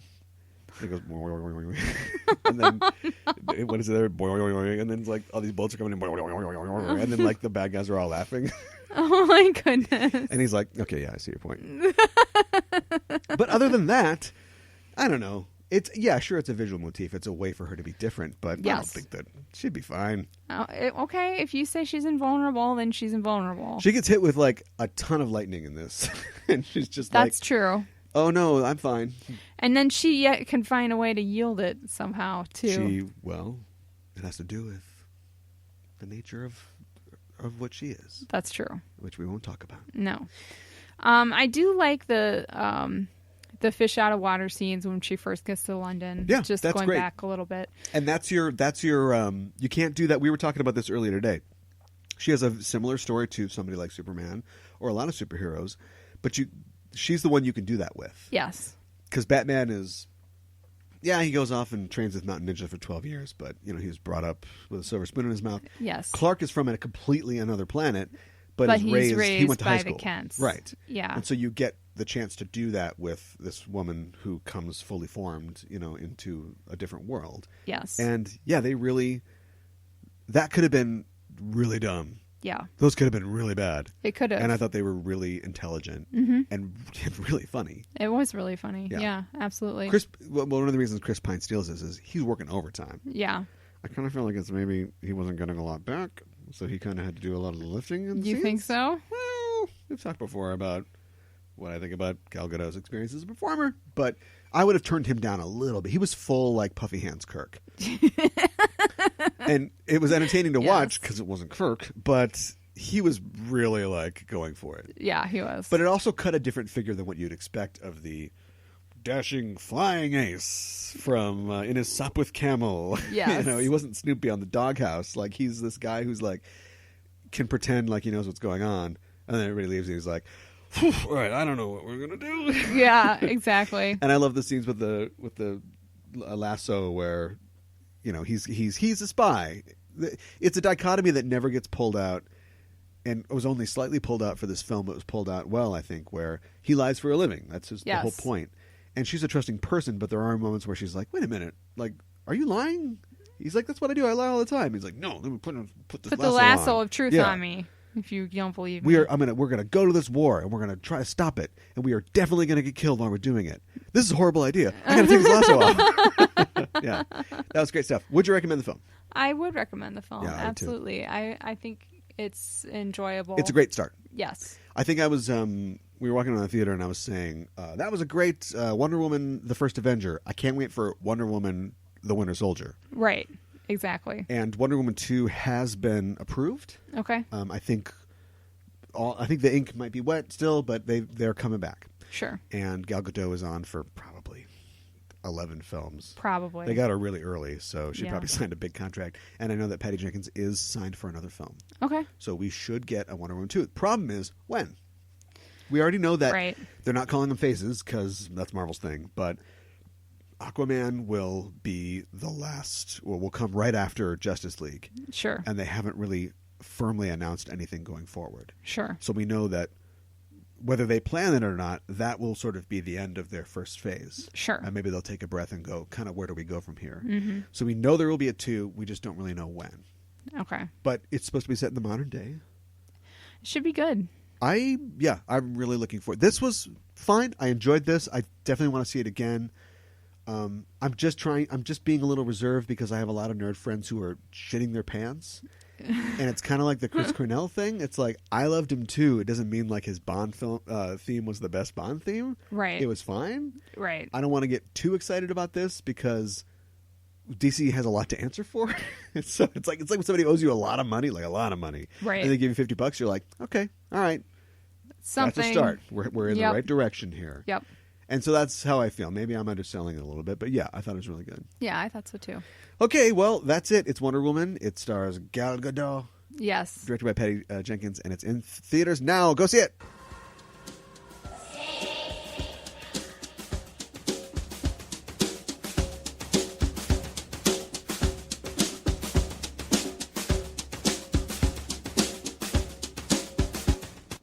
Not another driving movie.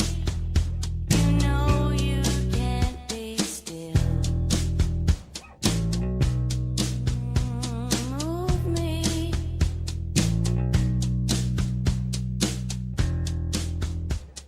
Snake.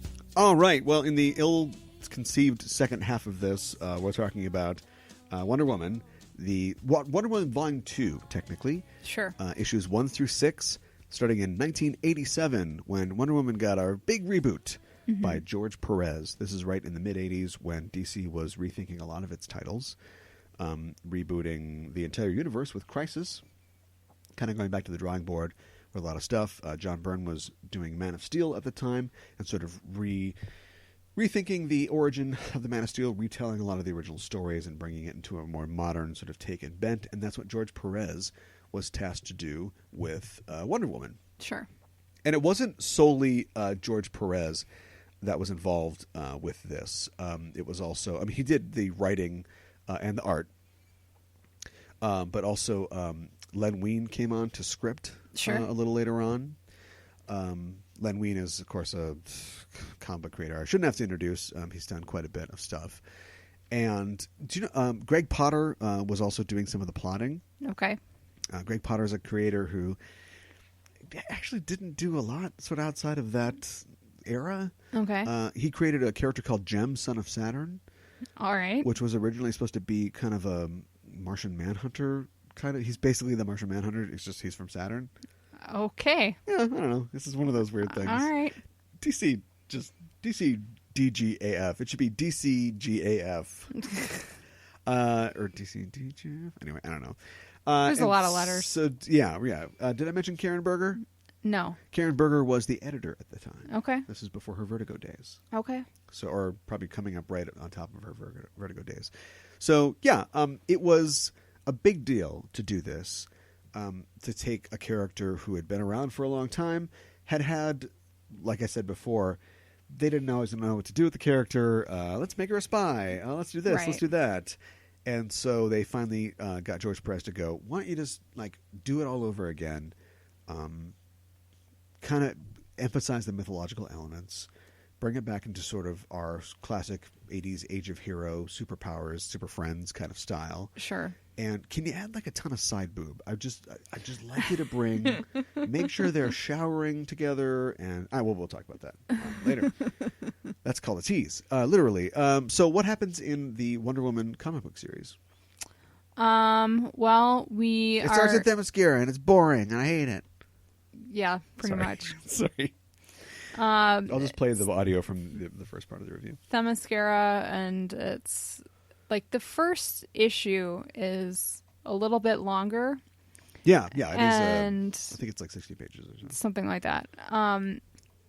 And Diana's barely in it.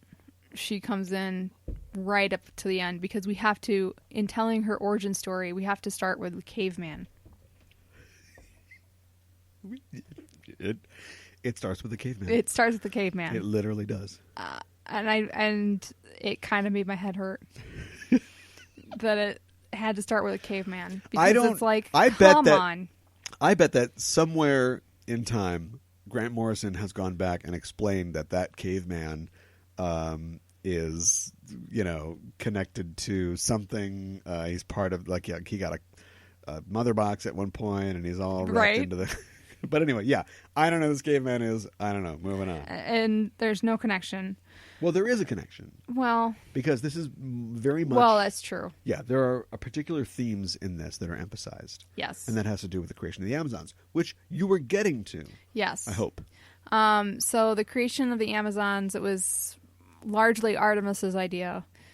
So we see the pantheon of gods in this. Right. Of the Greek gods. and they want to create another race of to kind of help, like, how do they put it? Like, they like help celebrate, like have the humans celebrate and worship them more. Yeah, like remind humans of the gods. Yeah, because this takes place in the way back. This is like Right. Greek classical times, and humans are forgotten about the gods, and they've also been corrupted by. In this, like, Ares is just a bad guy.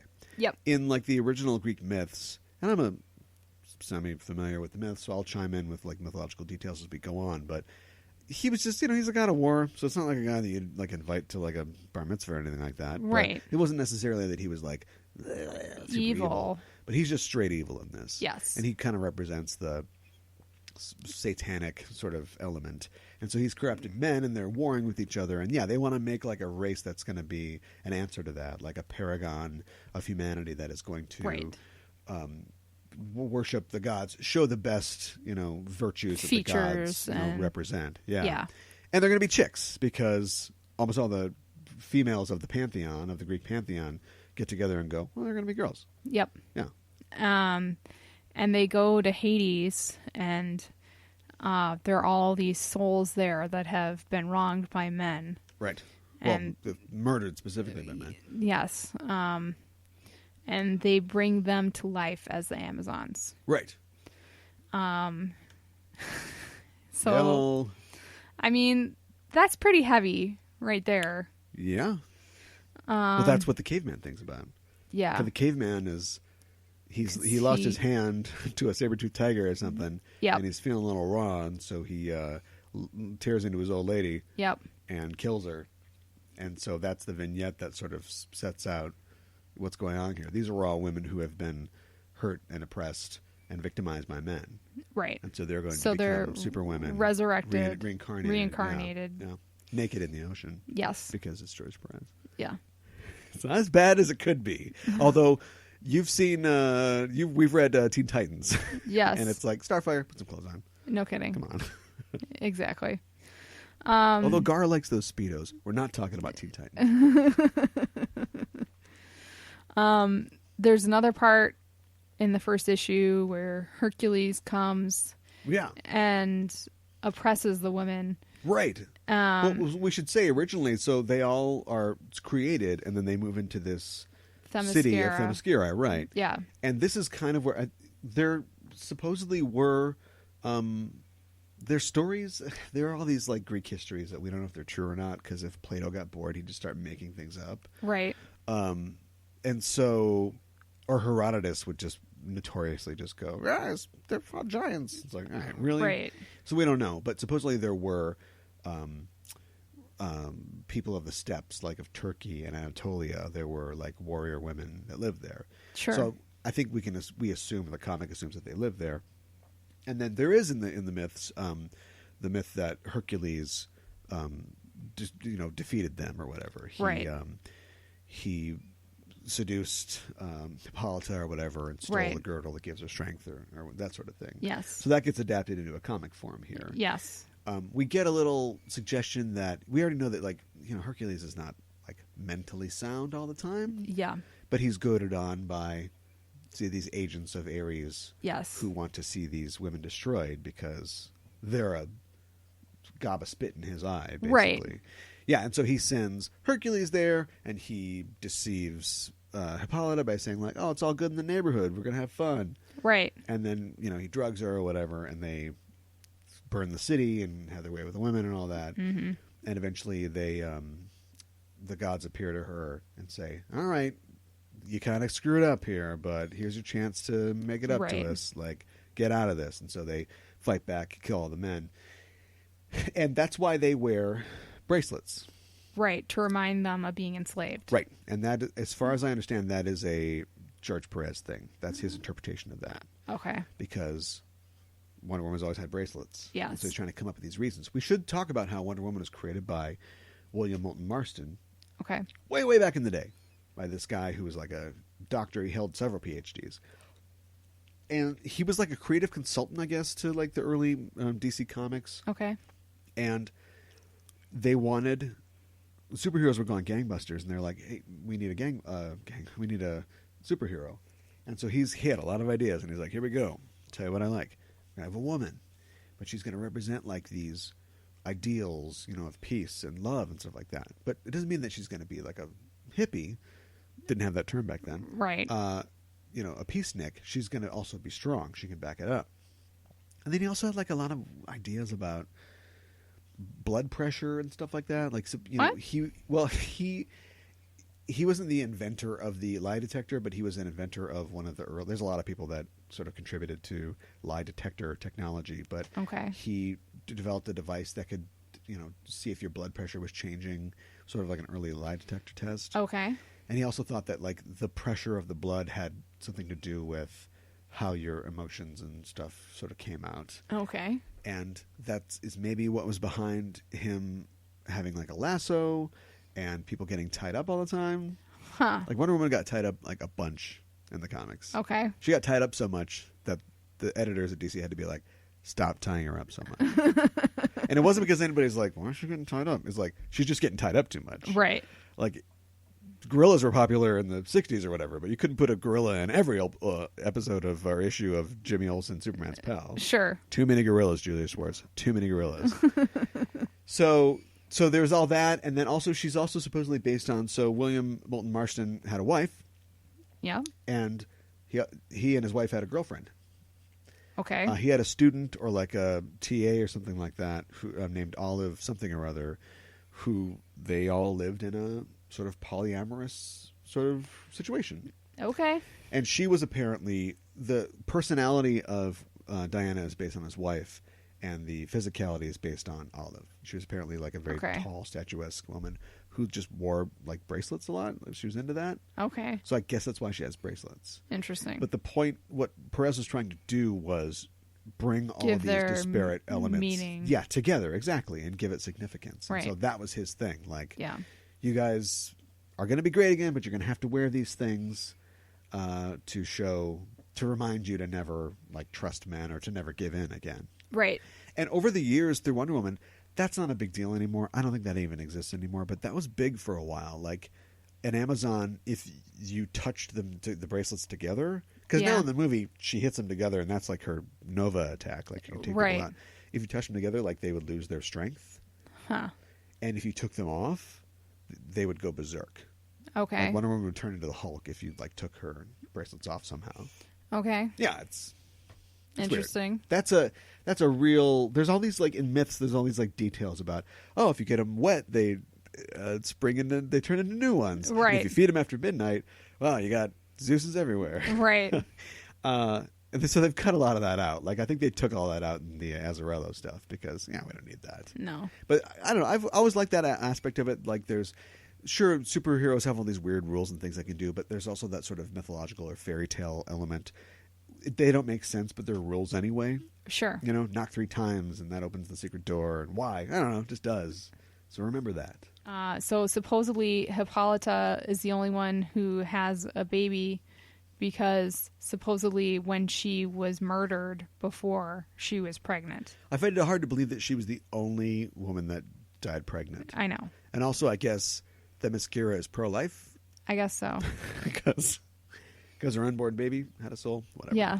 They don't get into that. No. In the 2017 movie. No, yeah. So Diana is spiritually, her child. Yes. Yeah, and she models her of clay. Right. And we see this in the comic. Yeah, and she appeals to the gods to grant her a daughter, Yes. a life, and the gods get together.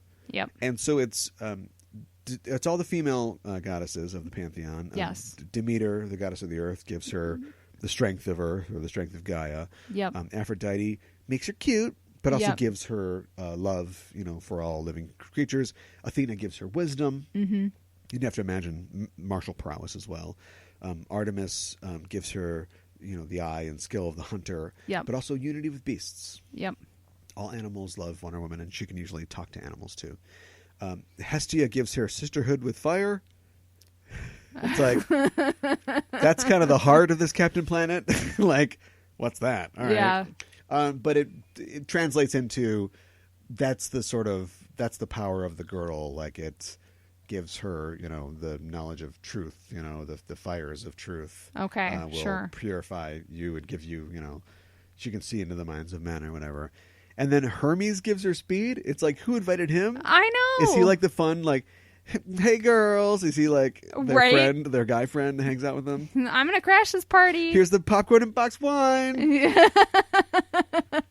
But anyway, yeah, he's hanging out there too.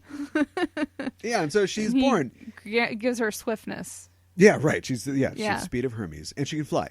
Yes. Oh, we didn't even talk about the film. I like the fact that she basically can fly in the film. She can. It's kind of like a Superman thing, where the first couple issues of Superman, he just can jump really high. Yeah. Because at this point, superheroes are totally new, and nobody thought, like, what if they just flew? Screw Right. it. What if he can fly? In fact, Right. I don't know, the radio show or the TV show might have invented flying. I don't even know.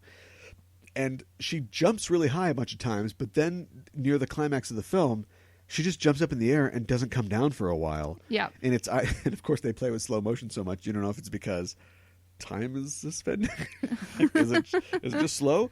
I think she just gets up and flies eventually. Yeah. There's shots in BVS where she makes improbably long leaps where she could be flying. Sure. And maybe they want to differentiate from people like Superman and stuff, but let her fly. I say, yeah. I don't think that she also rides a horse in both the comic and the movie. And I she don't think flies you're an losing, invisible jet. I don't think you're losing the jet just because she can fly. No. What if she has to carry some people with her? Right. What if she has to make the 4:30 from London to I'm looking Paris forward to seeing the jet and in serve Wonder Woman 2. peanuts, right, and headphones and pillows. Yeah. Not that kind of jet, but yeah. So yeah, there we go. We got a Wonder Woman, and unlike the film where everything is sort of a confluence of events, like I actually kind of like the film better because it's a little more cleaner. It's more movie, less comic book. That Steve Trevor appearing sort of inspires everything. Yep. That's the inciting incident. In this, she gets her powers. Yep. You have a destiny. Later. I guess later. Right. And then also, while she's hanging out, Steve Trevor shows up. Yep. And we got to get him back. So she goes back. But, guess what? While you're back, the Earth is being plagued by Ares and his followers. Yes. So I guess that's what you're doing. Yes. It's a lot cleaner in the Hollywood film. Yeah, that's true. Yeah. In the film, they seem to suggest that, well, they actually don't really give you a lot of information about when she's created, but I think it's implied that she has been around for a long time. Mm-hmm. In this, she is the age she is. Yeah. All the Amazons have been there for 3,000 years. Oh, Themyscira is, once the Amazons are restored, Themyscira is taken away from the Earth and is put in the ocean somewhere. So now it is Paradise. It's an island. Yeah. And after thousands of years, Hippolyta does this. She calls for this. Yes. So it isn't like Wonder Woman has been around for thousands. She's relatively new, both Right. to man's world, but as to the Earth. Yes. And they do, in the comic book, they do the contest, Yes, they the do. warrior contest, where she wins the lasso the lasso is given as a gift from the gods because she is the chosen Right. one. She just gets like the girdle and the outfit and everything Yes. and the bracelets and everything else. Yes. Because she wins this trial because somebody needs to be selected to go out into the world and be the champion to defeat Yes. what's going on with Ares. And so all the Amazons are going to compete. Diana says, I want to do it. And Hippolyta says, you're not going to do it. I'm not going Yeah. to lose my daughter. And just by happenstance, by luck and chance, everybody has to compete masked. Yeah. So that means that Diana can put a mask on Yep. and then win. And now she's just she's roiding out here because she's fighting like warriors who have been doing this for 3,000 years. She's like 18 or whatever. I know. But she's got super strength and she can fly. So Yep. clearly she wins. Yes. And her mom's pissed, but she goes along with it. Because the Oracle is like, she basically won. She won. She's good. She needs to be the warrior. It's going to now. work out. Yeah. Here's your final test. Is clips loaded? Where did these guys get guns? I don't know. They pull a 45 on her. Well, they want her to be ready. She has to face the for- trial of the flashing thunder. Yes, for what's out there in the real world. Right. And then so she blocks it with her bracelets, of course. Yeah. Like she does in the movie. Yeah, and I thought that the movie was, they never really said it. It's not like they gave her a trial in No. They don't shoot her with a gun on Paradise Island. No. But they have a gun and they're like, I think I remember how this works. You pull this part and it flashes thunder. And then later on, Ares tries to bomb them with a jet. And it seems like they're unprepared for that. One thing I liked about the film is that they really emphasize the fact that you can bring all the guns you want. You're still facing women with amazing capabilities who all theoretically have powers similar to Diana's, maybe not as Right. much because of they're not, magical creatures or whatever. So you got Robin Wright's flipping off things and she's shooting 3 at a time and they're all twisting around and they do things where they like, I'm going to flip off a horse and shoot a thing. It's like, why don't you just shoot the arrow, aim real good, and then you can jump off the horse. No, I'm going to shoot while I'm flipping. That's right. Yeah, whatever. Most complicated way possible. Yes. So Diana brings Steve Trevor back to the world, man's world. Yes. He was ordered by his generals to fly this plane in this certain place. We find out it's because Ares is controlling the general that tells him to do that. He's also sent a co-pilot who's going to drop a bomb on Paradise Island. This is Ares' big plan. Yeah. Not a great plan. No. And so it crash lands. She says, Steve is different. Steve is he's a Nam vet. Yep. In this case, he flew like Phantoms in Nam, so he's older. Yes. He's sort of out of the range of a romantic interest. Yes. I kind of like that. I kind of like that too. Like, I'm okay with Wonder Woman having a boyfriend. In fact, I am too. Something I like in the movie is they just pull the trigger on a boyfriend. I think so often, and it's okay. All right, so we're talking about a comic book written and drawn by a man with a lot of side boob, Yes. who is trying to write a story about women with strength and power. You want to talk about people owning their stories and narratives? Maybe a woman should do it. Maybe. But anyway, so we've got that, and I feel like all the big writers, except for Gail Simone, I can think of over the years, Brian Azzarello, John Byrne, Greg Rucka, all men. Yeah. And everybody seems, in my mind, reluctant to give Wonder Woman a boyfriend because it's like we want to keep her pure. Right. And it's like, she's an adult woman. I Why know. shouldn't she be allowed to have a romantic life like anybody else? Right. I know that she's kind of modeled after the Greek goddess of chastity, but come on, Right. let's get over this here. Exactly. And the movie's like, it's a Hollywood movie. She's gonna bang a dude. Yeah. That's what's gonna happen. It's fine. Yeah, it is fine. But I also kind of like that. Let's just get Steve out of the way and see what we can do with this. He's Right. more of like a older brother figure, or sort of like a mentor figure. Yes. And so he's got his own thing going on. I actually thought there was a little too much Steve. I know we got 6 issues to fill, but Yeah. we spent a lot of time with Steve, and We his do. narrative is just this typical 80s, the military's bad, he's fighting against them. Yep. He's a guy that did fly in Nam, so he's a soldier and a pilot still, but he's that guy who's like, I've seen too much of this stuff. Yes. His general describes him as a dove in a nest of hawks. Yeah. And that's fine. That is also the dichotomy that we see with Diana, that I still feel like most depictions of Wonder Woman fail to address, What's which is that? that she is an ambassador of peace who's the ultimate warrior. That's true. It'd be like if the Ultimate Warrior from the WWF Right. was our delegate to the UN. Right. It's like, we gotta get peace right now. Excuse me, Putos, guys. Oh, puts him through the table. And like, how is that supposed to get you peace? Yeah. That's a good point. Peace through strength. Yes. And she is very strong. Yes. Yeah. Hermes takes her to he leads her and with Steve back to man's world. Right. And kind of sets her up, she finds this medallion from She gets it from Harmonia. Yeah. Which is actually, there are a lot of references in this. That is actually the child of Ares and Aphrodite in Greek myth. Although in Greek myth, the uniting of love and war creates this creature that in a lot of ways could be seen as a Diana figure. She is the goddess of compromise and of harmony. Sure. But in this, she's just a crazy lady who lives in a cave. Yes. So, thanks, comics. Yep. Yeah. And she's got a talisman that Yes. it's, I've heard a lot of my friends really like this, the movie, because they think that it follows very well a monomythic kind of idea. Okay. And for reasons that we can't talk about because I don't want to spoil it, I heavily disagree with that. Or at least I think that it follows a very postmodern 21st century Zack Snyder version of that. Okay. But in this, it's very much that.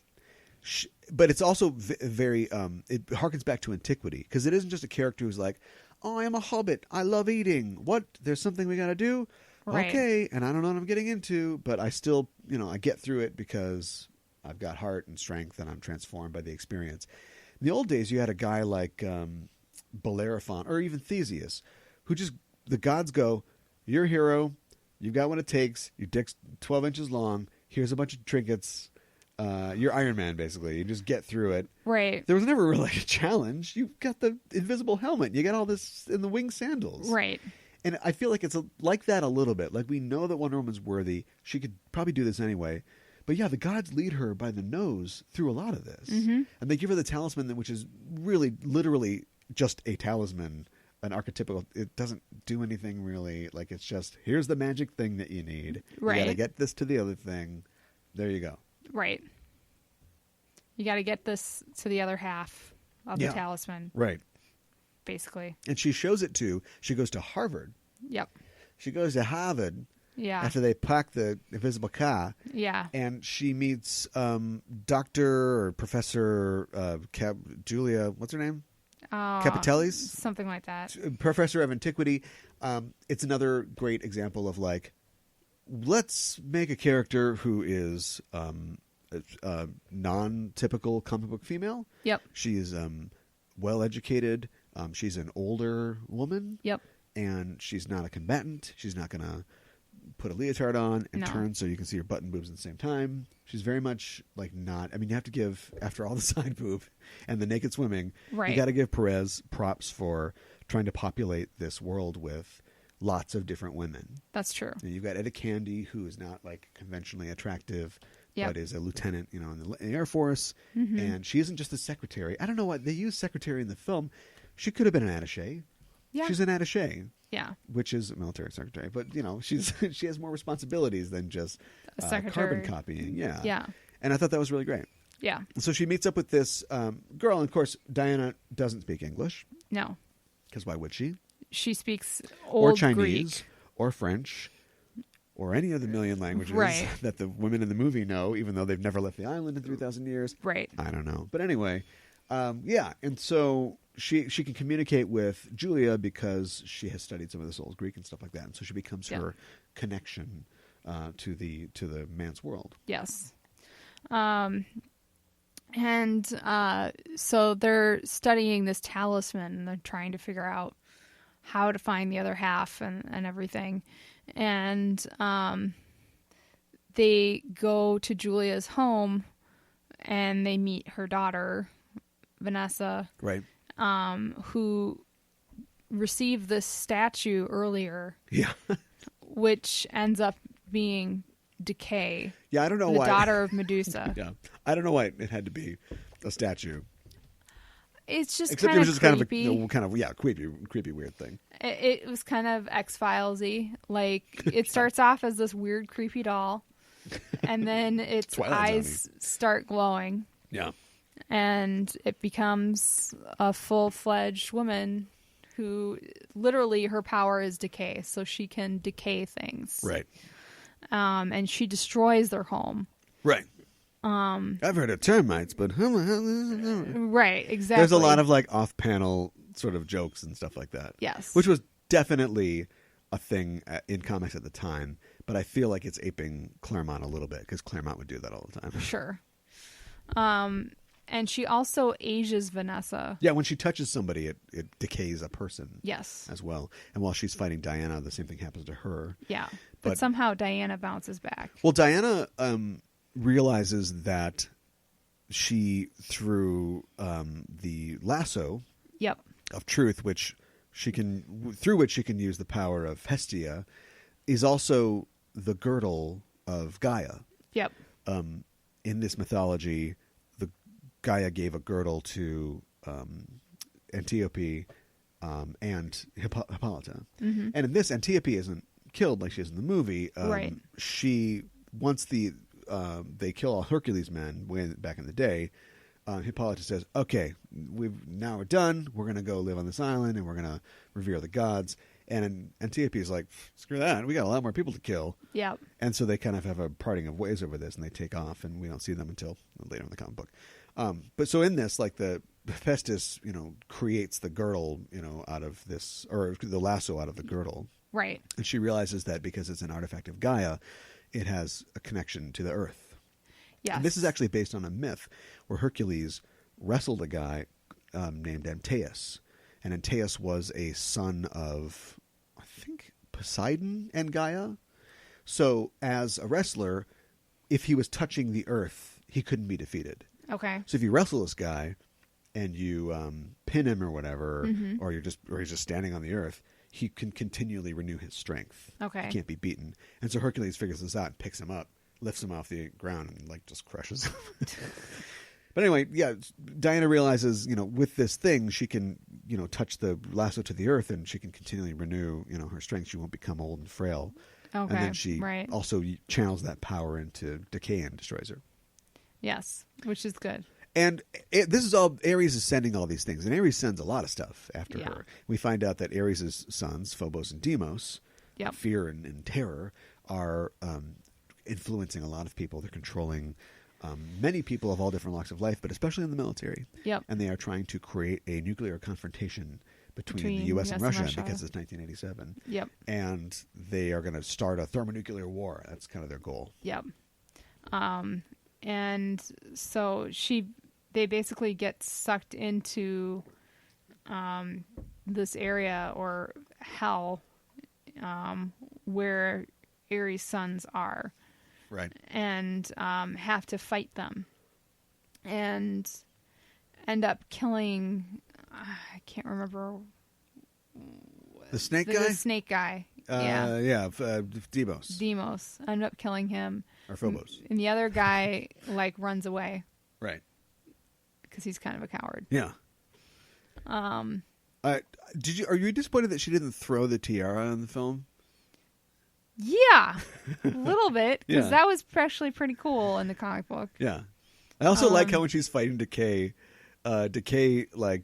she ages Vanessa or whatever. She blows up the house, and then she's takes off. She's got the tiara. She's like, "Mind if I wear this, bitch?" Yeah, He's like, pretty "Come and get much. it." Yeah, it flies away. I'm going to wear your emblem. Hey, I didn't say you could wear that. Yeah. Gotta get it back. So how does it resolve? Who wore it better? Yeah, right. Decay's looking pretty good. On the red carpet, black carpet. It's gone. Carpet's gone. Stop. Basically, then it goes to the military base, and one of the guys who Trevor has been accused of murder. Right. Because the general that ordered him to go off did it on his own. There's no record of it, so Trevor comes back. And the guy, when people are done in their service to Ares, they melt or blow up, basically. Yeah. So this guy's dead, and they've pinned it on Trevor. Yes. So there's this other general who is possessed by Ares. Right. Who's basically going to blow... This is a very Frank Miller-esque thing. Yeah. I mean, he did this in Electra Assassin, and just the... Yeah. It's not bad enough that they are warmongering and they, want to cause war because it's good for the economy or whatever. They're literally possessed by evil spirits who want to destroy the earth. Yes. So he's going to set off this bomb that's going to create, this war, this confrontation between Russia and everything. And Trevor goes to stop him. And while Trevor is tangling with him, Wonder Woman is tangling with Ares. Right. Basically ends up, he gets banished for now. Right. More or less. She doesn't kill him because he's freaking Ares. Right. But and he's more or less taunting her, like, this isn't the last you've seen of me, Right. sort of thing. I'll But- get you next time. Yeah, Gotcha. but he basically goes away. Yeah. And it's kind of the end of the series. And it ends kind of abruptly. Well, yeah, I mean, it goes... We only read the first 6 issues. It goes on. Yeah, I know.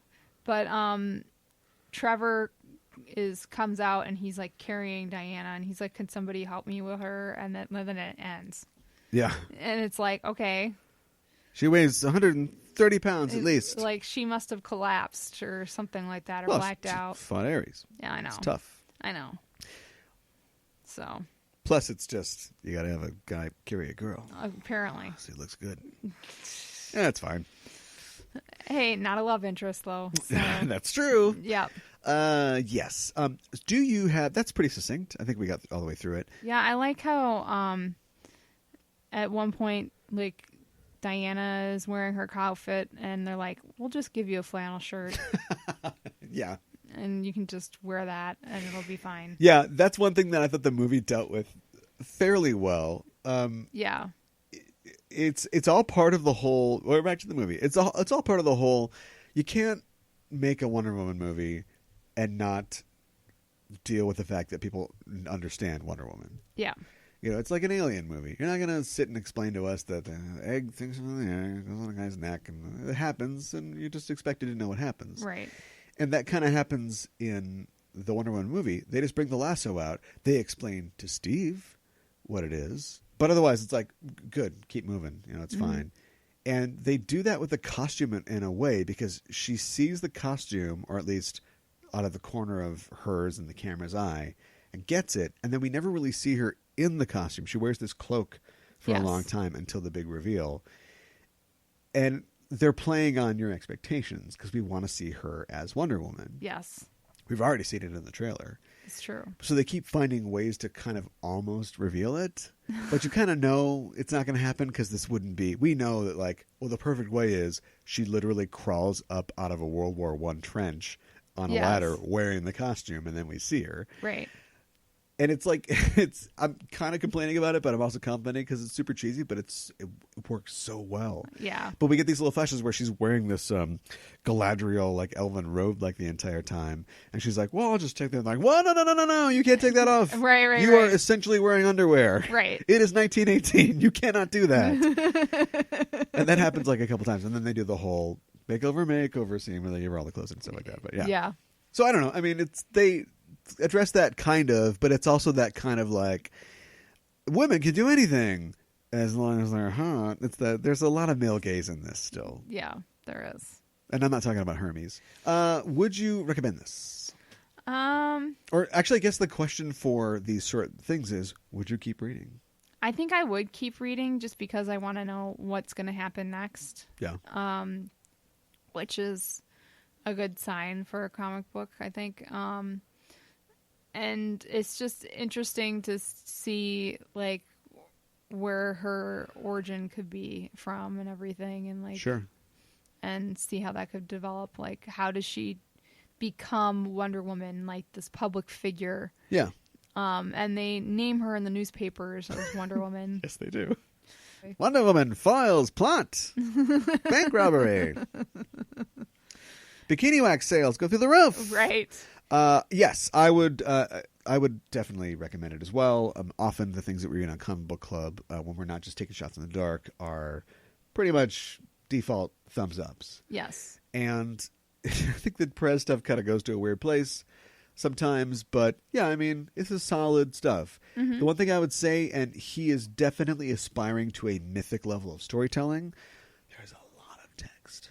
There's a lot of And as it text. goes on, Yeah. there's always going to be more text in a Wonder Woman book than there is in like another book, any old random book, I think.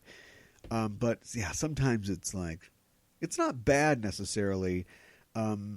The prose doesn't get nearly as purple as you think it would get if you just sent any old comic writer off and give me the Iliad. You know? Yes. So it's not horrible, but you are there to, like, you want to see Wonder Woman throw her tiara and cut some snakes' heads off and Right. stuff like that. And you're kind of reading yellow word boxes a lot. And yeah, it's great. I mean, it's Charles Perez. It's Wonder Woman. For sure. Check it out. the next time we do Comic Book Club in 2 weeks, Yes. it is one of those rare spots, probably one of 2 or 3 in the next 6 months, where it's unspoken, or we're not spoken for. Okay. That is an open spot on the dance card. We don't have a Spider-Man book to read for Spider-Man Homecoming, or try to fit some weird Predator thing in there because there's Predator movie coming out or whatever. We're not signed up for anything in particular, so I thought that we could take a trip out to the farthest reaches of comic book space. Ooh. And in this case, we're going to do something that we've talked about doing on the show previously. We're finally going to get to it. We're going to do Fear Agent. Okay. Rick Remender's Fear Agent for Image Comics. Sounds good. And it's about a guy who is an agent. Basically, he's a human who hunts aliens for money. Okay. It's kind of like Space Dandy. Oh. Remember Space Dandy? Yes, I remember Space Only Dandy. he doesn't go to boobies after a long day of work. So it's sort of like that, but it gets a lot more complicated than that. And we'll get into it in 2 weeks when we talk about Fear Agent for Comic Book Club.